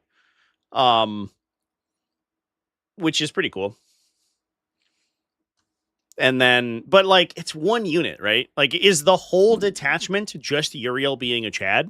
I guess that does make sense, but like, if literally the only thing my detachment does is make Uriel good, that's cool for like a very thematic game, but I don't know if that's like entirely what I'm that excited about. If I'm like, I scout, advance, charge with Uriel, lose a bunch of guys, fade, like 5 up, feel no pain, live with 1, fade away, regenerate everyone, rapid ingress, do it again. Sick. I've dumped like 5 CP into 1 unit and killed like 2 rhinos. Which is like, it's neat, I guess. Good? I don't know, chat. Maybe. The saves are their saves are like, I think, deceptively okay, because the Void Reavers have a bunch of like weird little mini characters in their unit, right? So they have like they have the damage blank dude. They have the damage blank dude, and they have an invulnerable save dude. They don't have a baseline invulnerable save, right? And they're not like Aspectors now. But like, they have at least 2. And their baseline 4-up save, which is like, sometimes they live. I wish they had a 2-wound guy, though. But like, you can start on a 4+ invuln. You can blank the first one. The first failed saving throw. And then you can also blank this like when you charge. So if you don't kill if you don't kill the charge target, you can get a blank. And then your opponent shoots you, get another blank. And you eat a bunch on the 4+ invuln. So it's probably hard. And then everything can have a fatal pain, right? So it's harder than I think you give it credit for. But it's definitely not like impossible. That unit will die eventually. All right. Anyway, let's talk about this next one. Corsair Coterie. Relentless Raiders is the objective. Is the detachment rule. While an objective marker is under your control, each time an enemy unit ends a normal, advance, fallback, or charge move within range of that objective marker, roll a d6. On a 2+, the enemy suffers d3 mortal wounds. Unrothy units have obsec. At the end of any phase... Whoa! What? Any phase obsec? That's crazy, bro. Okay.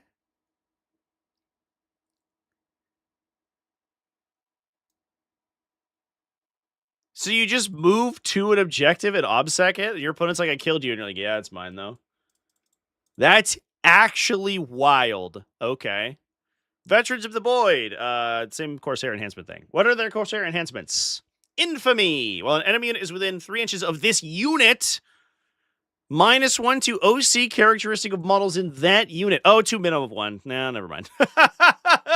It has a minimum clause. Unfortunate. Webway Pathstone. Models of the unit. Sorry, I'm not picking my nose yet. I have a itchy nose. Models of this unit have the deep strike ability. In addition, once per battle, at the end of your opponent's turn, if it's not within engagement range of enemy units, you can use this ability. If it does, remove it from the battlefield and place it into strat reserve. Love it. Good. That's good. Arch Raider. Lord of Deceit. Oh, fuck. Okay. And Voidstone. Models in the unit have a 5+ invulnerable save. These are great. These are way cooler than the other ones. Ah, damn. Okay. We're off to a good start with this detachment. Pirates do. Usable in the fight phase. One Eldari unit from your army that has not been selected to fight this phase. Until the end of the phase, each time a model in your unit makes an attack, reroll wounds with 1. If you are in Wrathy, and you target an enemy unit on an objective marker, reroll wounds instead. Okay, well, that's fine. I guess wound rerolls on Uriel. Actually sick.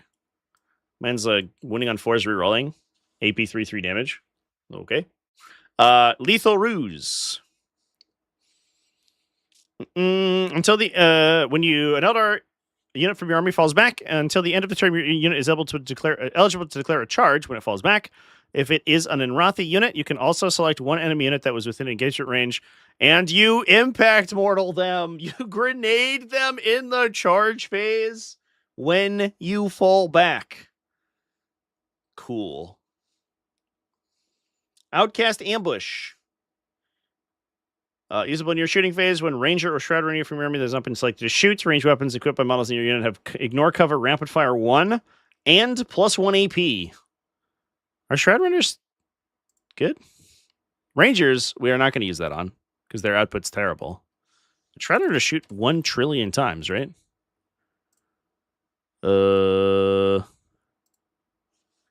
6 shots, sustained 1, plus a long rifle. They don't have the lethal hit thing anymore. Oh, it's weird that and I guess they give them Ignore Cover, and then they shoot and strip cover. Oh, that's cute. Dude, a 6-man Shroud Runner with the strat does actually kind of sick damage.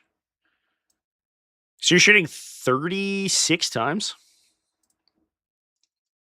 36 times at AP1 Ignore Cover? Or more than that. If you get within 18, you're shooting 42, and the long rifle's also rapid fire, so they shoot 12. You shoot 54 times?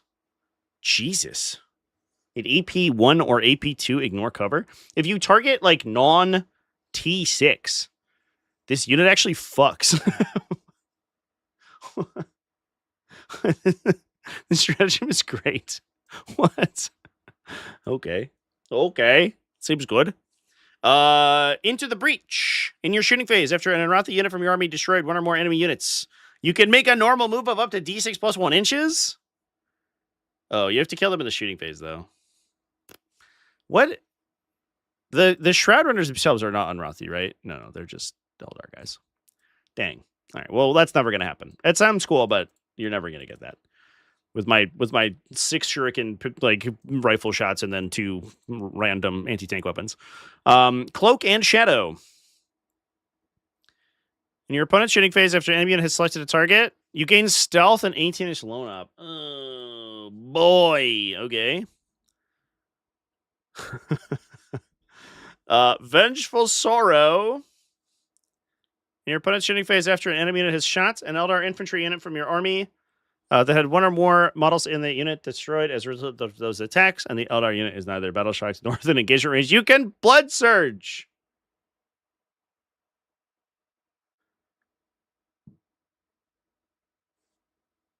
Fascinating. I think this detachment is fucking awesome, chat. This ability is crazy. When your opponent takes objectives from you, they take damage, and all of your scouting, like 2 OC infantry, steal objectives at the end of any phase. That's it. That's awesome. And you have 18-inch loan up for them too. And you have, like, you can take a big unit of biker guys and you could just, like, slam your opponent with those. You could, like, rock out, like, Eldrad, +1 to wound them. They blow somebody up. And then you turn around and you loan up Eldrad so he doesn't die. And then you do it again. I think this detachment's awesome. I love this. This is objective control chicanery of the highest order. Holy fuck. Let's say you, like... I guess there's, like, some weirdness where, like, you can't, like, up, down, and then up, and then, like, ingress onto an objective, and then if your opponent shoots you off the objective, you don't hold it. Because there's, like, weird timing involved. But I think otherwise... Because you can check level of control before you rapid ingress.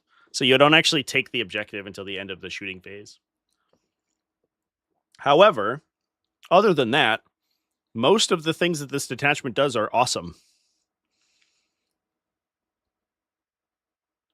I love this. I'm gonna level chance. I think this is cool. Giving all units a 5+ invuln save. What? What does that? You give one unit a 5+ invuln save. Shroud Runners or Grows? Yeah. You can also, like, amp them with a Warwalker too. You can get to AP2.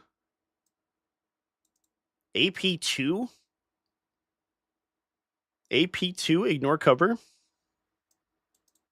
The rapid fire affecting the rifles is, like, actually sick. You're getting +12 attacks on a unit of 6 guys. I'm into this. I'm into this, chat. This is cool as hell. I'm sold. 9th edition had the slang phase, OBSEC, the OBSEC dynasty. Yeah. This one is the... It's like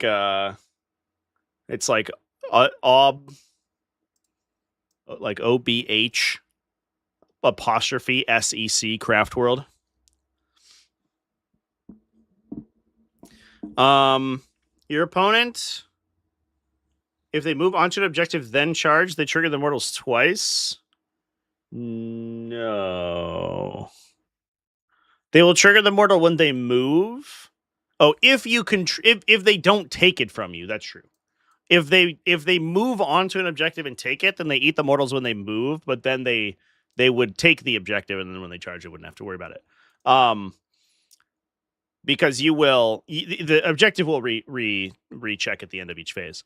But if they have to move and charge and don't take the hit, then they're just dead.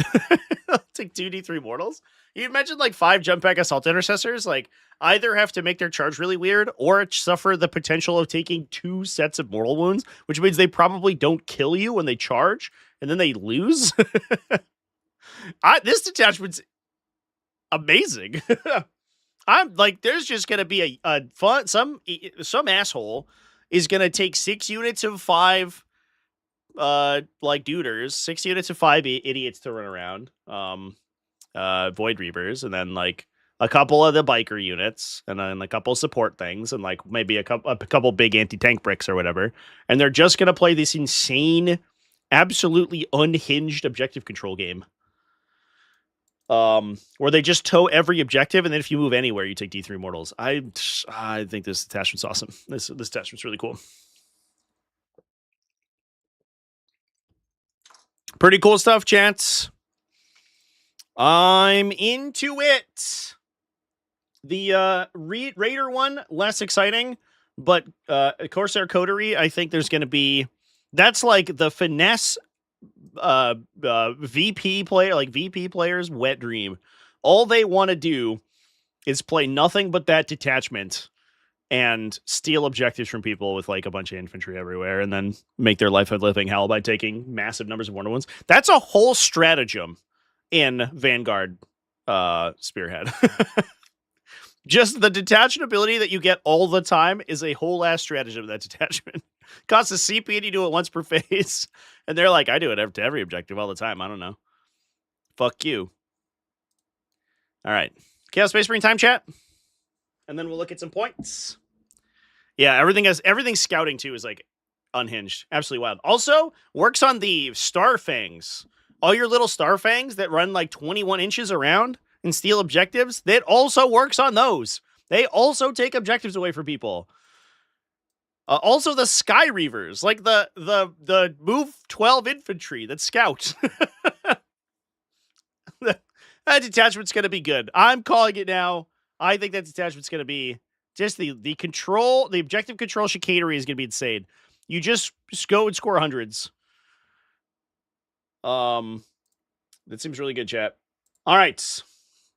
Let's talk about Huron. Huron's Marauders. You'd switch Wind Riders over to this if you had one strat that worked on them. Only access to rural ones would love 18-inch slow ups work on infantry and mounted. I don't know if you need more than 160 point unit that shoots 54 times. I think is probably okay at AP 1 plus. Ignore cover. I think that's probably fine. I don't know if we're gonna get much better than that, chat. I'm gonna level with you. I think that might be the peak. I want to play that detachment right now. I think maybe I will. All right. Let's talk about Huron's Marauders. Chaos Space Marines. In your command phase, select one of the following abilities. Until the start of your next command phase, each time Heretic Astartes infantry unit from your army, each Heretic Astartes infantry unit from your army, has that ability. At the start of each phase, if such a unit is visible to a friendly Huron Blackheart model, until the end of the phase, it has both of the following abilities. Either +1 to hit or fall back, shoot, and charge. Jesus. Okay, but you choose, it's like a combat doctrine. You choose one and everyone has it, unless you can see Huron Blackheart, or there's an enhancement that gives you both. So either you do lots more damage or you can fall back and do stuff. Most of the time, you are going to be doing +1 to hit, I think. But +1 to hit for every infantry model in your entire army? Jesus. With like no qualifiers? You just +1 to hit? Sure. All right. I don't have to attack or target things on an objective.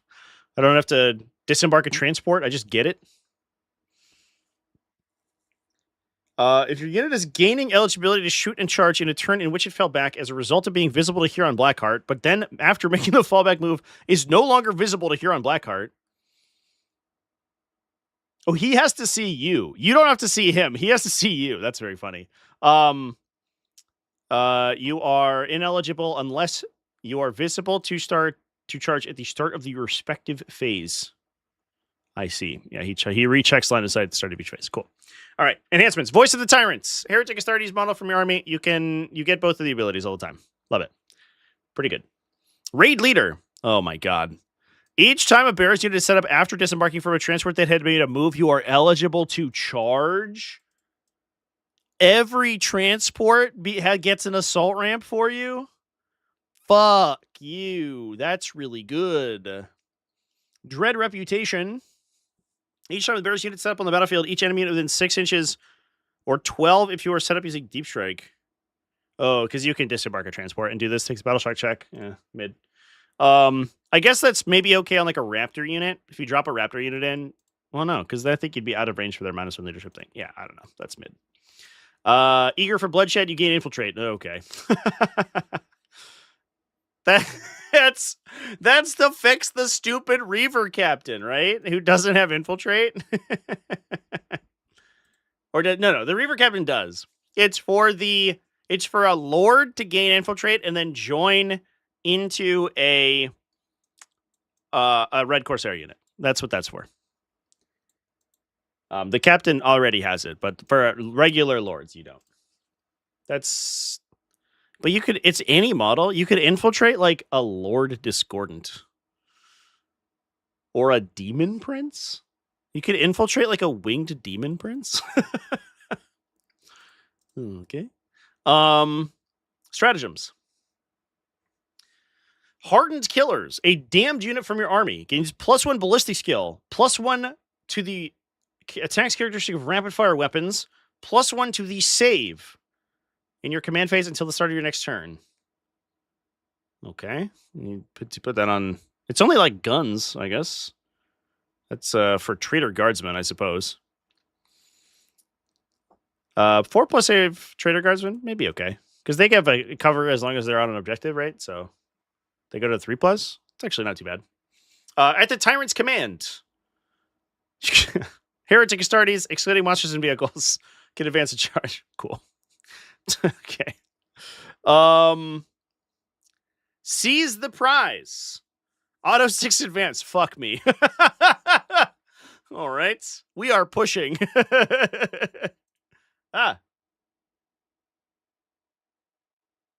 What just happened? We're back to the beginning, I think. Sorry, chat. It just reset. This detachment's really good. I don't know what else to say. Reaver's Flurry. Fight phase. A Heretic Astartes unit that made a charge gets +1 attack. Cool. Love it. To the favored, the spoils. Your opponent's shooting phase after an enemy unit has shot, you can blood surge. Dude, I made 2 videos on blood surging in the last month because of Victrix Honor Guard, and GW was like, I see you, friend. Everyone will need to watch these now. Everyone go watch my blood surge videos, by the way. Somebody was like, one of the players on live stream, I'm not going to call them out, but like, they were having like a whole discussion. They were like, I thought blood surge movements had to go towards the unit that shot. I could have sworn. Which one does that? None of them. None of them do that. Every single blood surge movement in the whole game works the same way. They all go towards the closest enemy unit, up to a number rolled on a d6. Then you can choose to either move or not. Blah blah blah. And it's just so funny because it's like it's such a powerful effect that's very like has to resolve in a very specific way, but nobody knows how it works. Like nobody knows how it's supposed to work. Everyone knows how they think it works. But I made 2 videos on it. You should watch them. Edriong 6931 donated $2 through Super Chat. The Blood Surge is T-infantry locked. The Blood Surge is not infantry locked. Heretic Astartes unit from your army that lost 1 or more wounds. You could Blood Surge a Land Raider. You could Blood Surge a Lord of Skulls.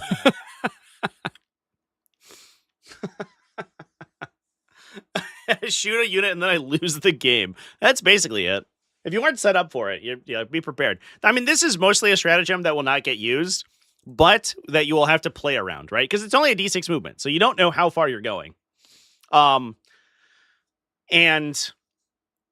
you have to ensure at any point that you could never be fucked by a 6, right? If you're like, my dude's 5 inches away from you, and then you roll a 5, and you engage me in the middle of my shooting phase, and I lose the whole game, you have to make sure you play around that. So the impact of this stratagem is not in its resolution, it's in the threat of its activation, which is very important.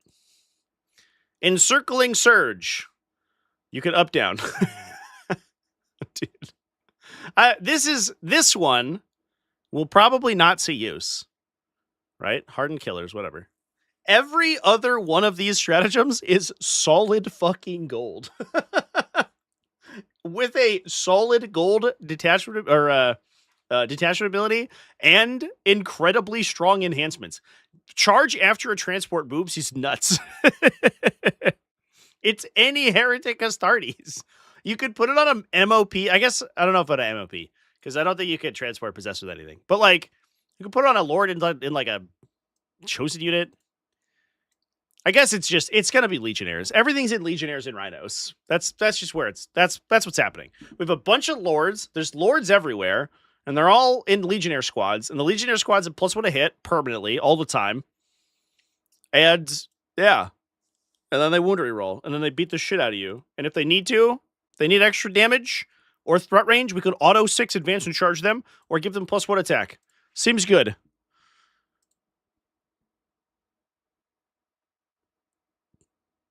I have no notes.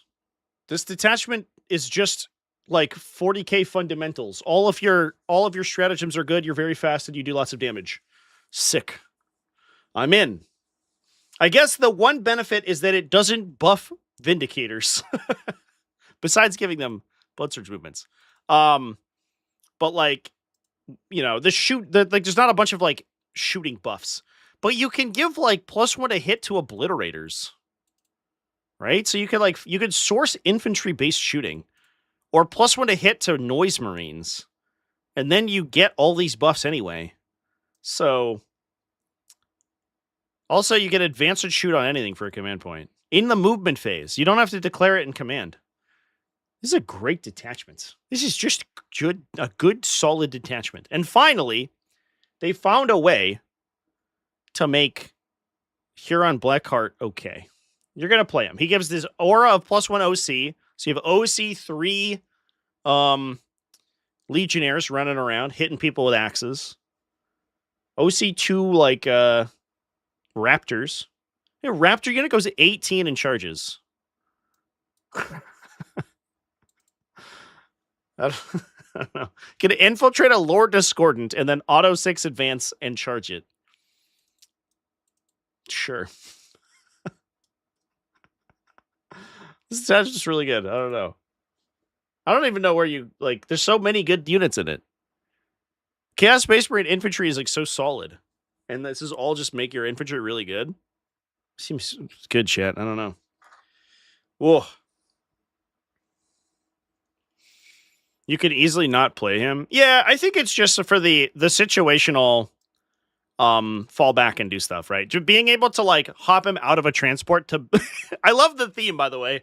The theme is so good. You have a unit that's like falling back out of melee and they're like, "Oh, brothers, we've extricated ourselves from combat. We couldn't possibly re-engage now." And Huron just like pokes his head out of a rhino and just fucking dead eyes him. Just the hairy eyeball right at him. And they're like, I guess we should go back in.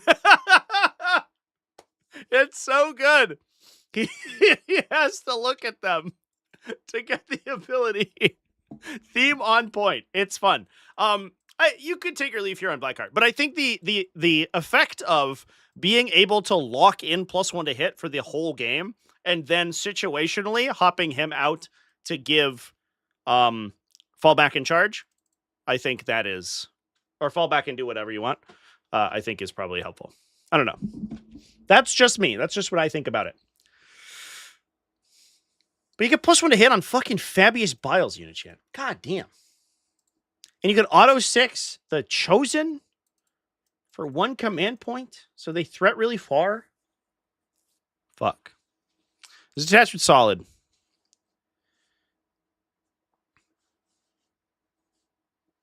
Yeah. This one's really good. Accursed aren't heretic Astartes. Is that true? That can't be true.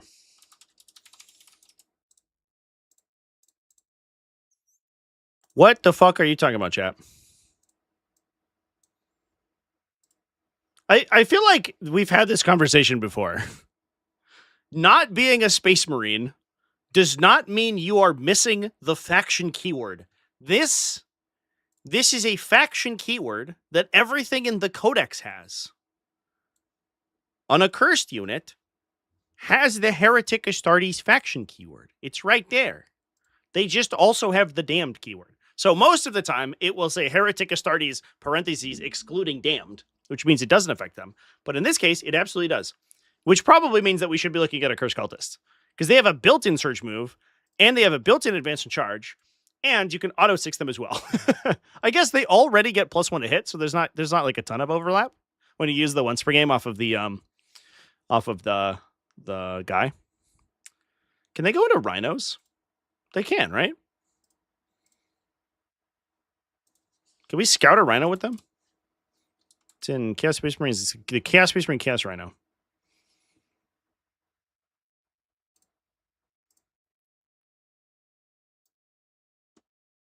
You sure fucking can. Huh.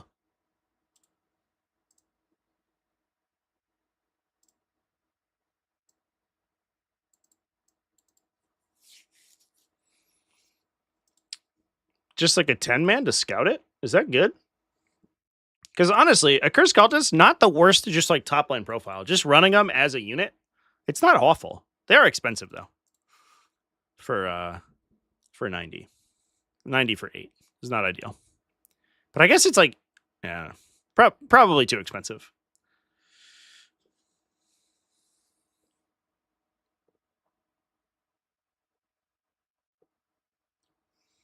All right, chat. I am sold on Huron's Marauders. This detachment seems great. Let's do the next one.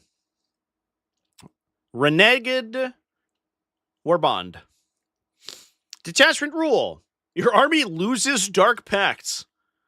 Okay, we're off to a good start. Huh. Ranged weapons equipped by Heretic Astartes models from your army have assault. Okay.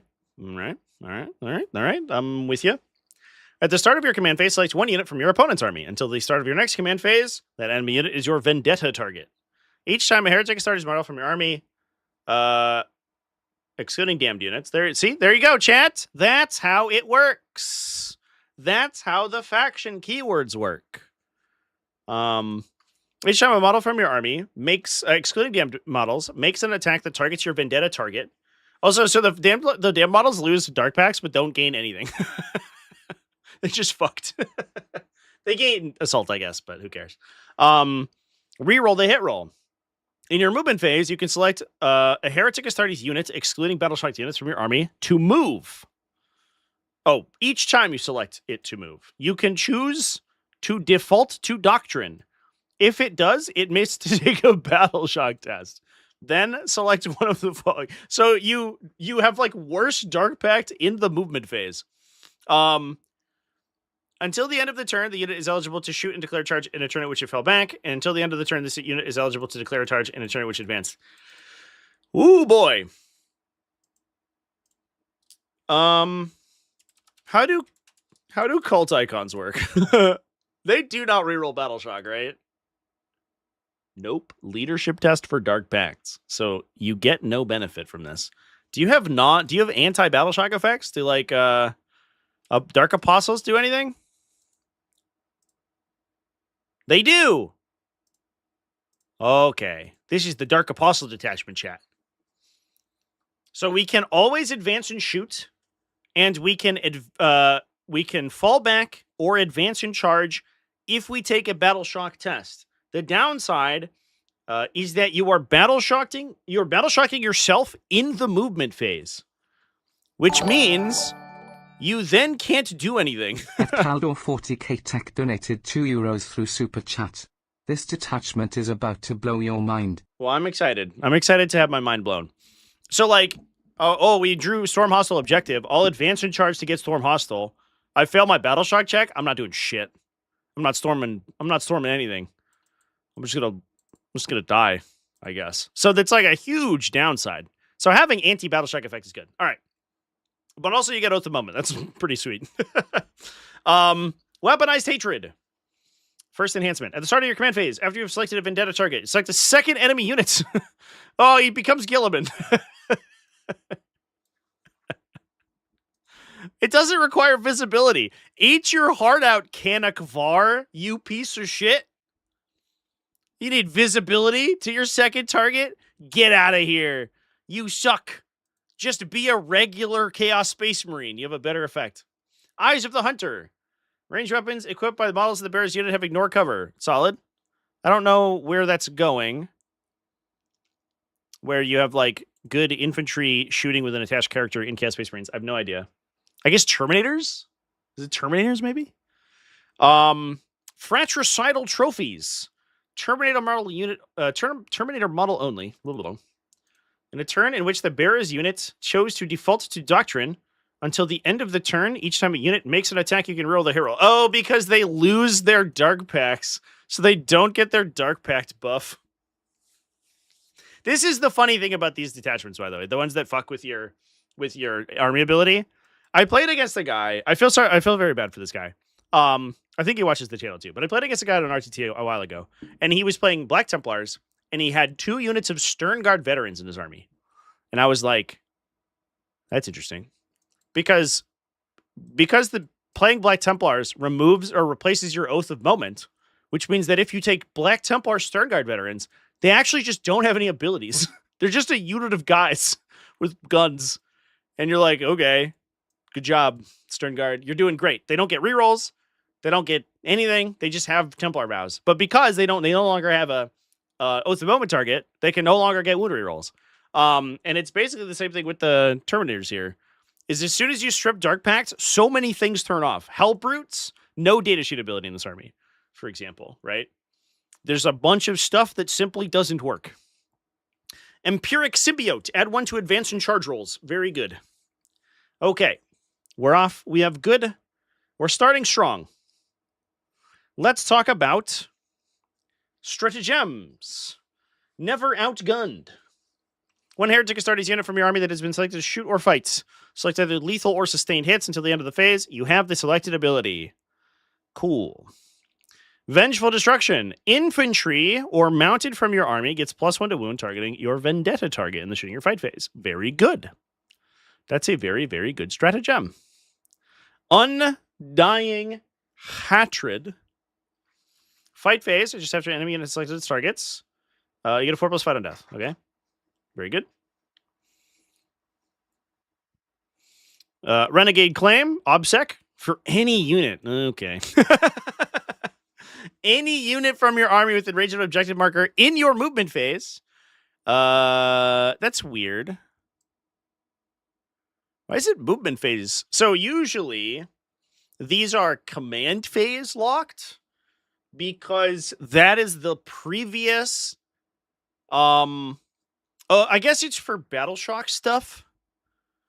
Because you can have a unit on an objective. It doesn't matter, though. You'll just do the stratagem first. I don't know. This is weird. That's weird. So usually these are movement phase keyworded because they are keyworded to a specific unit type. Oh, I guess it's so that you can take a demon and you can hold the objective with a demon and then replace it with a Chaos Space Marine, and then you can obsec the objective. We found the line. That's why it's movement phase keyworded. So normally these are like, you can do it if there's a Terminator unit on the objective or something. And that's so that you can hold the objective with a scout or whatever, and then move up the second unit, and then give it Beyond 6,931 donated $5 through Super Chat. Advance shoot and charge re-rolling PMs and noisy boys. Also noise marines can get to AP-4 ignores cover with strat and termi sorcery. Thank you for the Super Chat, Ryan. You're spoiling me for the detachment. I'm talking about stuff, and you're like, but the next stratagem. Okay, I get it. I'm very excited. But thank you for the Super Chat. It's a lot of command points, right? It's a lot of overlapping stratagems where we can like be +1 to wound, +1 AP, targeting the oath target. That's 2 command points already. Advance and shoot. Well, I guess we advance and shoot all the time. We're just shooting people in this detachment, I imagine, or being a chosen. I think that this fallback thing is probably only going to... The advance and charge thing, we're probably going to be limited in the number of times it activates. So we're not like taking a bunch of Battle Shock tests. I like that it's Battle Shock, by the way, not leadership. Because Battle Shock, I think, it has a bigger downside. Back when Chaos Space Marines were like literally killing the entire game, I was always upset that I wasn't a Battle Shock check to give Dark Pacts. But that was when Dark Pacts were like wildly more powerful. Corrupted Munitions, +1 AP. Solid.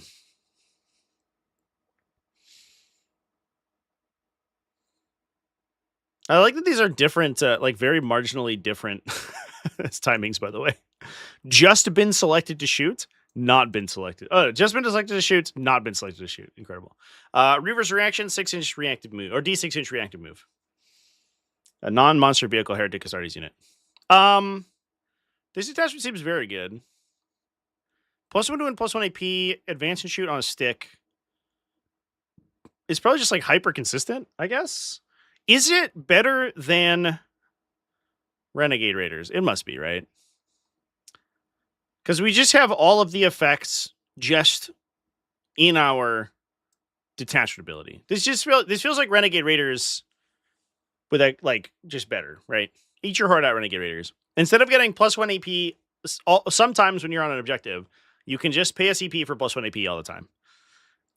You already have Assault, so it's the same thing. And instead of like advancing and charging, the Renegade Raiders one is like advance and charge out of a transport, right? And this one is just you can do it all the time, but you might Battle Shock.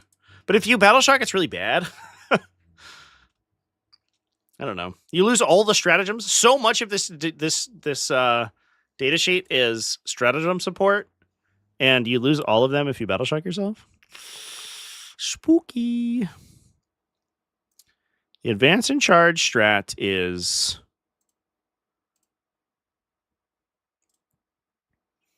eligible to declare a charge on infantry or mounted, and you can get +1 to charge if you charge onto an objective marker. So this is a side. It's like a side grid. You don't have to pay a CP, but you also don't get +1 to charge, and you also might Battle Shock. But it's free, so fuck it. Here's the weird thing, though. Is that unlike actual combat doctrines, this doesn't replace your other doctrine, right? Your assault ability. So a unit can always advance, shoot, and charge if it does the thing.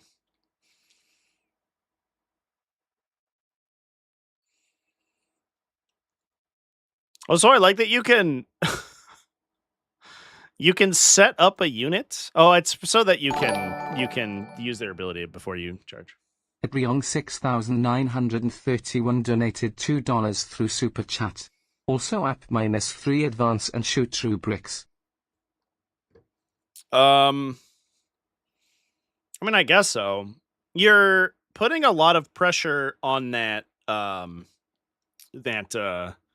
Terminator Sorcerer, because the same thing is also true of Renegade Raiders, right? None of these things that you're saying are unaccessible to Renegade Raiders.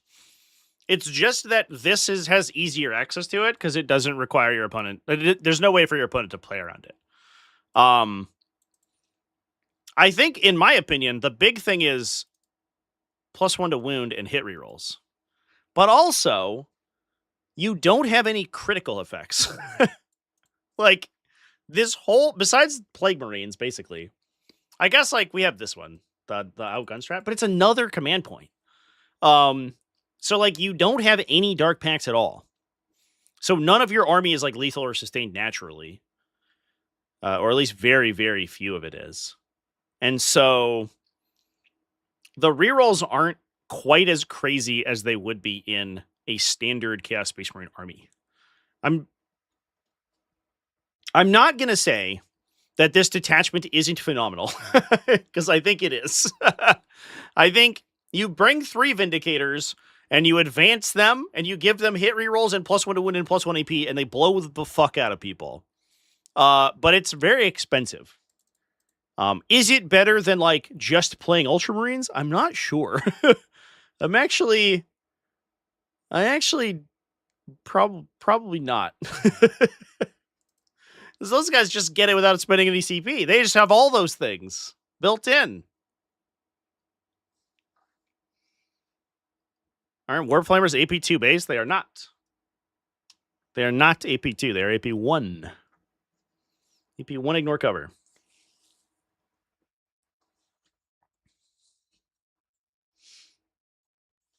You get Gilliman for 60 points. That is good. Don't get me wrong. But it's not +1 to wound Gilliman. You have to pay a command point to get your +1 to wound, right? What's wild is that this has no riders on it. There's no, like, line of sight requirement or anything. That's crazy. But also, it's not actually Gilliman. Like, Gilliman is also just good. Like, Gilliman's additional army support effects are like the icing on the Gilliman cake is that he's like lethal hit, 4 damage, strength 14, AP3. Like, I don't know. The dude just, like, kills a knight.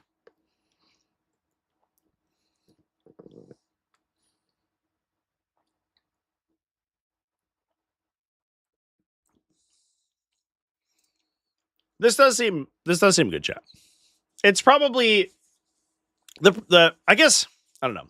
I'm less excited about this because it feels like it's very like fundamentally good. There's no interesting things, I think, with it. It's just like all your numbers are high. And you're like, okay, cool. You move fast and you hit hard. Sick. And you have like good OBSEC stuff. So it's like, this is certainly better than Huron's Marauders because it's just more consistent. But I'm less excited about it. Spiky Ultramarines 1000% better drip. You're not wrong. Correct. That is true for sure. Yeah, I don't know. It seems extremely strong. It seems extremely strong in a really boring and lame way, which I guess is unfortunate. I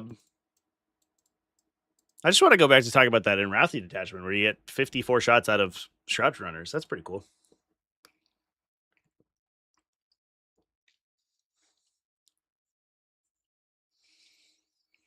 Gave Bastion Task Force and then everyone else got a better version. Yeah, I mean, that's true. Just play Ultramarines, then play Gladius Task Force. Then you don't have to worry about it. All right. I think that's all of the detachments, right? We talked about Chaos Space Marines. We talked about Eldar. We talked about Leagues of Votann. We talked about Orcs. Sick. Let's talk about points values, chance. Because there's a bunch of new units who there's a change to, I think I know why. There's a change to Tournament Companion, but I imagine that's adding base sizes.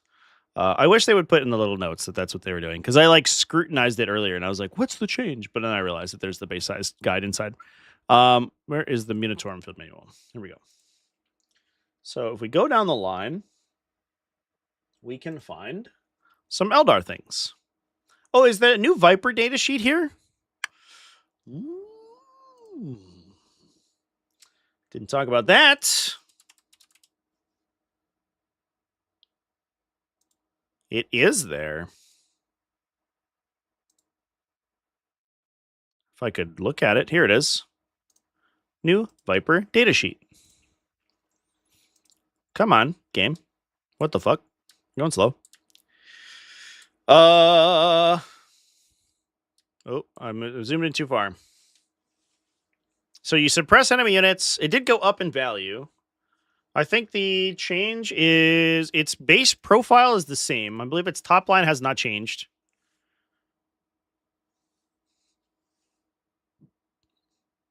And it comes stock with a Shuriken Cannon, Bright Lance, and Wraithbone Hull. You can replace each Bright Lance with a Scatter Laser or a Star Cannon, but you won't. Yeah, you're not going to do that. That's stupid. And you can have your Shuriken Cannon replaced with a missile launcher. So the only thing that changed is that its underslung gun got to be a missile launcher, and it went up 5 points. Which I guess is good. I mean, having an extra D6 damage gun is pretty solid. So, I don't know. Seems fine. I wish that we were back to a cool Vyper like detachment or something. Although I say that now and then I think that would happen and I would immediately be like, why did they print this? So I'm going to retract that instantly. Because Vipers used to be like just the stupidest thing ever when they had floating rerolls everywhere and your entire army like hit and wound perfectly with every single gunshot. And so I'm glad they don't do that anymore. So I don't know. We have an extra anti-vehicle shot on our Vipers. Seems solid. I kind of almost didn't wish they didn't go up in points, but they probably needed to. All right, values. So the Vyper is up. Oh, by 10. Oh fuck! I thought it was 5.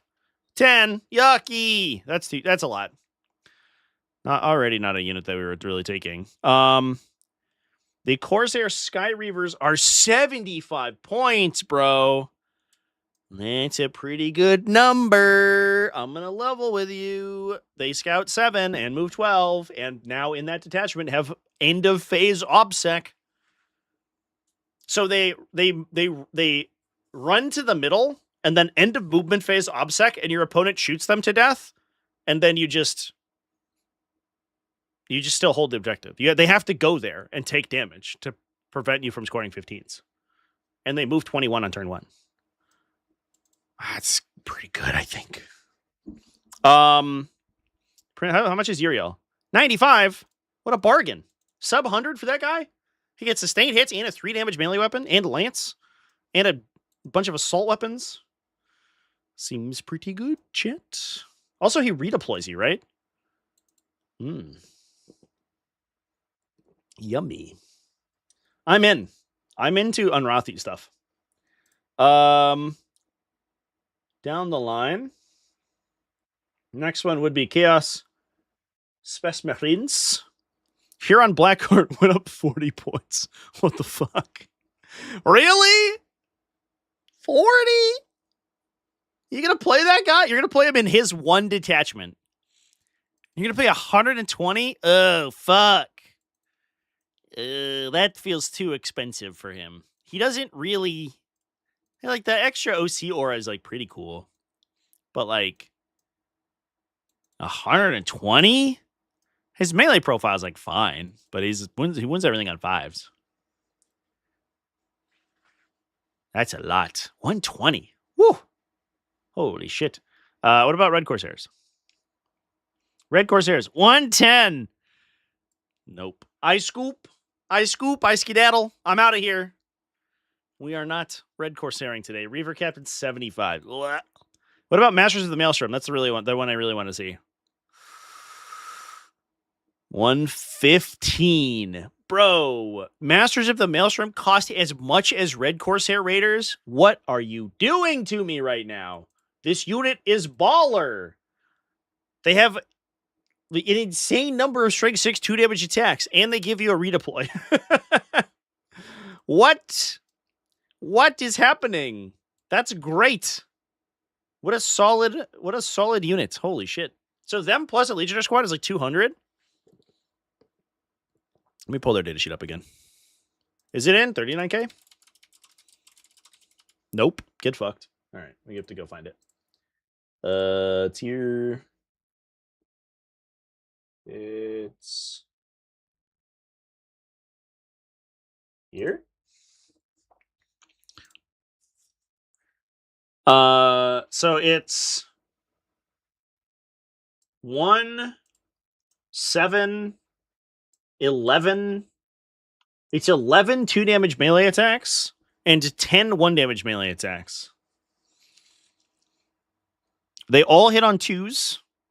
And then you add that to a Legionary squad, which has another 2, right? 2 damage melee attacks. Disregarding strength, the Legionaries themselves get 6 2 damage melee attacks. You're attacking 17 times with 2 damage melee.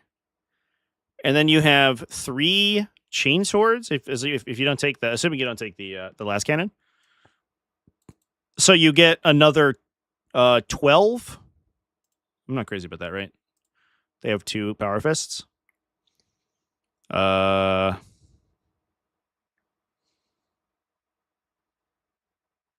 one guy can have a heavy melee weapon. Aspiring champion can have a heavy melee weapon. Yeah. So you get 22 1 damage melee and 17 2 damage melee for 200 points. And if you're in the Huron detachment, you can get +1 attack on all of those. Not that you'll need it, really. This unit feels so good. And then all the extra buffs you get, and you can bring people back to life and deal fucking mortal wounds and stuff. Ooh, I don't know, chat. That seems good. You can't buy Masters up buying Huron? No, you don't. You don't have to take Huron in the unit. It's just that Huron's the only character who can join them, but you don't need Huron to take them. You can just take them by themselves. There's a bunch of detachments, I think, that are going to go crazy with these guys, without Huron involved at all. Like if you play Creations of Bile, he like buffs their stats. I think, right? He doesn't have like an epic hero clause or anything, right? Pretty sure he doesn't. Yeah, it's just excluding damned. So you can give them like all +1 attack or something. Like there's a bunch of detachments. I think you'll just play these dudes. Yeah, I don't know. I think they're good. That's 115 for that unit is sick. They're less expensive than Huron. Like, that's blowing my fucking mind. This 5 model unit that regenerates itself and has 1 billion wounds and attacks 17 times is less expensive than Huron Blackheart. A guy with a aura. Okay. Sure. Too bad about the Red Corsairs, though. R.I.P.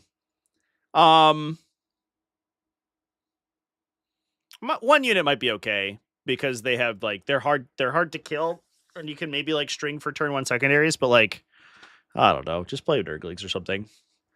You can play Blue Horrors for the same cost, and you get 10 models with a 4+ invuln. Sure, that's split and also infiltrate, and have the same OC.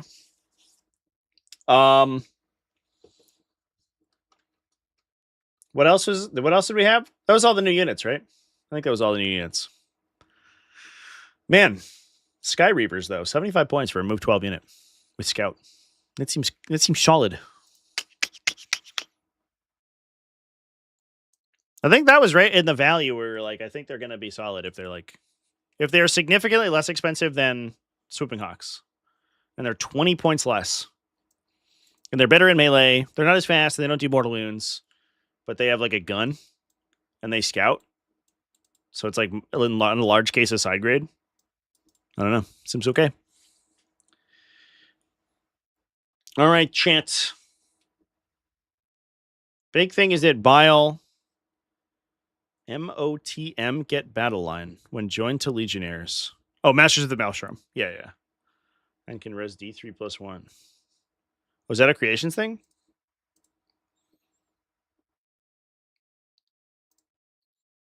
Oh, yeah. Regenerate D3 non-characters to the unit. Fuck, dude.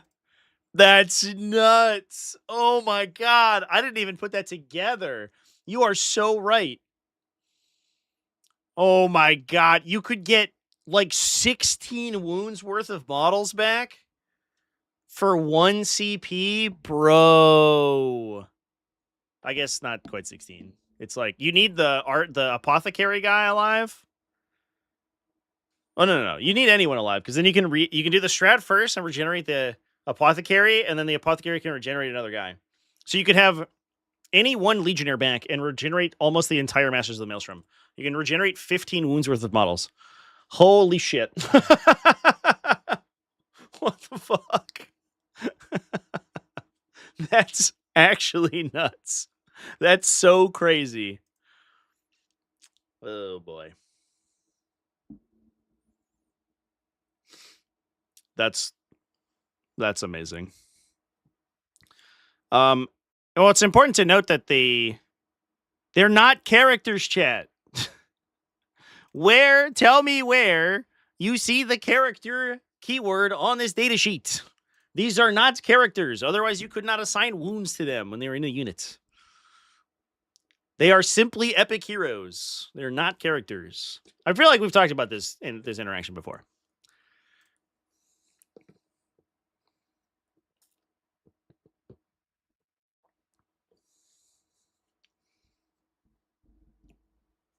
I think we absolutely discussed this when they came out. They are not characters. They are simply models. This is why the apothecary guy is really good, because he reanimates any one thing back to the unit, which means he always reanimates a 4-wound guy or a 3-wound like light captain or whatever. He's reanimating a minimum of 3 wounds back to this unit every time. At minimum. And oftentimes it's a 4-wound power armored dude. Until he dies, and he'll be the last guy you remove because you want to keep the unit alive for as long as possible. He can always like reanimate like the fucking axe guy who's anti-character 2 with 6 2-damage melee attacks. Yeah, this unit is amazing, dude. It's like incredible. They're 115 points. Bro, they're like 23 points a model. This man, who has the output of a whole ass Master of Executions, is 23 points. Except that Despite having the same defensive profile, he regenerates infinitely. What the? Who wrote these? This unit's insane.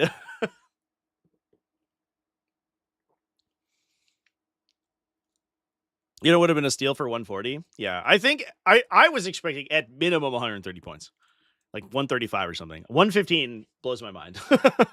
It's like so crazy. The fact that this unit of 5 people who have incredible baseline stats are the same cost. This unit, let's just take a moment here to appreciate the fact that this unit, just disregarding its attachment rules and all this weird shit it does, is the same cost as this piece of shit. There's nothing here. They infiltrate, but their top line profile is worse, and they have worse melee attacks, and they have worse abilities. The only difference is that they infiltrate 5 points less than this. What is happening right now? That's crazy, dude.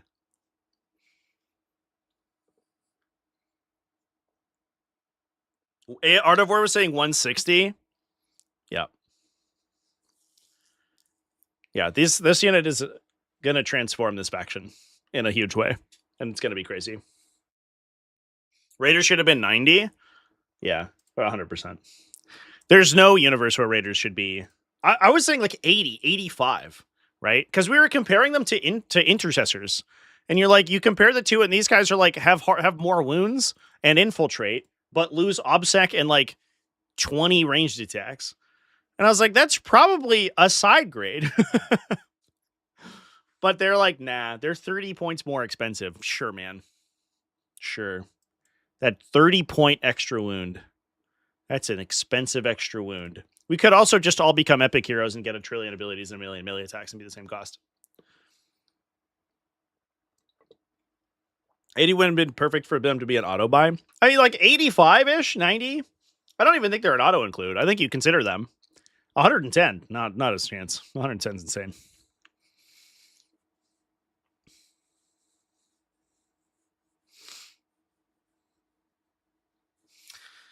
Anyway, chat.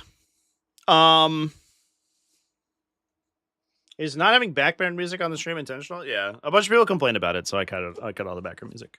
We're a no background music house now. On any of my streams, a bunch of people were like, I hate it. I'm tuning out. So it went away. Do I think every faction will get a command squad type unit? No, I think it will be. I think they will focus on the Imperium factions or the Imperium adjacent factions, probably. I don't think I would expect to see it for, like, you know, Tyranids or whatever. I think it does require, like, a very particular theme to make sense. So anyway, chat, I, for one, welcome our new Chaos Space Marine Overlords. The Eldar detachments, I want the Advance and Charge detachment to be good so bad, because I like the idea that we can have, like, this crazy aggro detach. It kind of feels like this and this detachment want to get, like, jammed together to be one of them. Where you're like, we're playing aggro so we can obsec objectives and do obsec stuff. I almost feel like if this ability and this ability were jammed together instead of the mortal wound thing, and we just basically made these two detachments into one detachment that did both things, it would actually be sick. But instead, we made two separate detachments, and one of them with a bunch of obsec stuff seems good, and the other one just seems kind of mid. I don't know if it's better than any of, like, the actual, like, damage output detachments, but I think it's going to be good. I want to play it, actually. I kind of really want to play this detachment, and we can play, like, a bunch of little Enratha units running around, and we can play this cool Shroud Runner units. They come out of reserve. They just come out of strategic reserve and, like, just laser cannon someone. As long as you're not, like, a T10 vehicle, you're just fucking dead. I think that's pretty neat. I don't know. I'm cautiously optimistic. You can also, like, force people forward really easily, so you can make them run into Fire Dragons or Howling Banshees or whatever. I think it's pretty cool. I think it's a cool detachment, chat. That's all I have to say about it. Hyper Adapted's kind of a command squad, I guess. Hyper Adapted's a kill team, which I think in that context makes sense. I wouldn't really call it like a command squad because it's not like 5 individual guys. It's like 3 dudes and one of them. It's like 4 dudes and a character and one has a flamer, right? He has like a special weapon. I don't know. I do think these Chaos Space Marine releases are incredible, though. Not the Corsairs. The Corsairs are not good, but the Masters of the Maelstrom, phenomenal, and the new detachments both seem good. Even if the Oath of Moment one ends up being too strong and it tears things up and gets nerfed, you could fall back on the Huron one and like, oh no, my army only all has +1 to hit. Instead of getting hit rerolls, it only has +1 to hit, and I have to pay the command point to advance and do everything I want. I don't know. It seems fine. It seems totally fine. Or you could just go back to playing Renegade Raiders, or Creations of Bile, or Paxbound Zealots, and now you have an incredible new unit to play with. So if I was a Chaos Space Marine player, I would be happy as fuck. Also, you're getting like 1 million new data sheets in, like in a month or something. So Chaos Space Marines, they are the year of chaos continues. It's year 2 of chaos now, and I hope you're all ready for it. I want to see the new Defiler sheet too. Yeah, I was kind of hoping we would get the new Warsmith guy in this drop too, but they're drip feeding a little bit, and I'm not upset about that because then we get more stuff to talk about. So I'm into more content. Drops is cooler, especially because that Defiler drop has the potential to transform 5 factions because it's going to be available for 5 different armies. And if they release meaningfully different data sheets for every single faction, it's going to be kind of a huge deal. Like I was talking about before, if it's shooting is good, Emperor's Children, Emperor's Children, I think if it's relatively quick, Emperor's Children might go crazy. If it's shooting is good, Thousand Suns might go crazy. And if it just is a solid like top line, then Chaos Space Marines might go crazy. I don't know. Crazier than they are, I guess. I'm interested. How many Masters of the Maelstrom can you run? Just 1. Yeah, because they're epic heroes. You cannot have any duplicate epic heroes in your army. So because they're all epic heroes, there's no way to duplicate them. They will only have 1 in your list.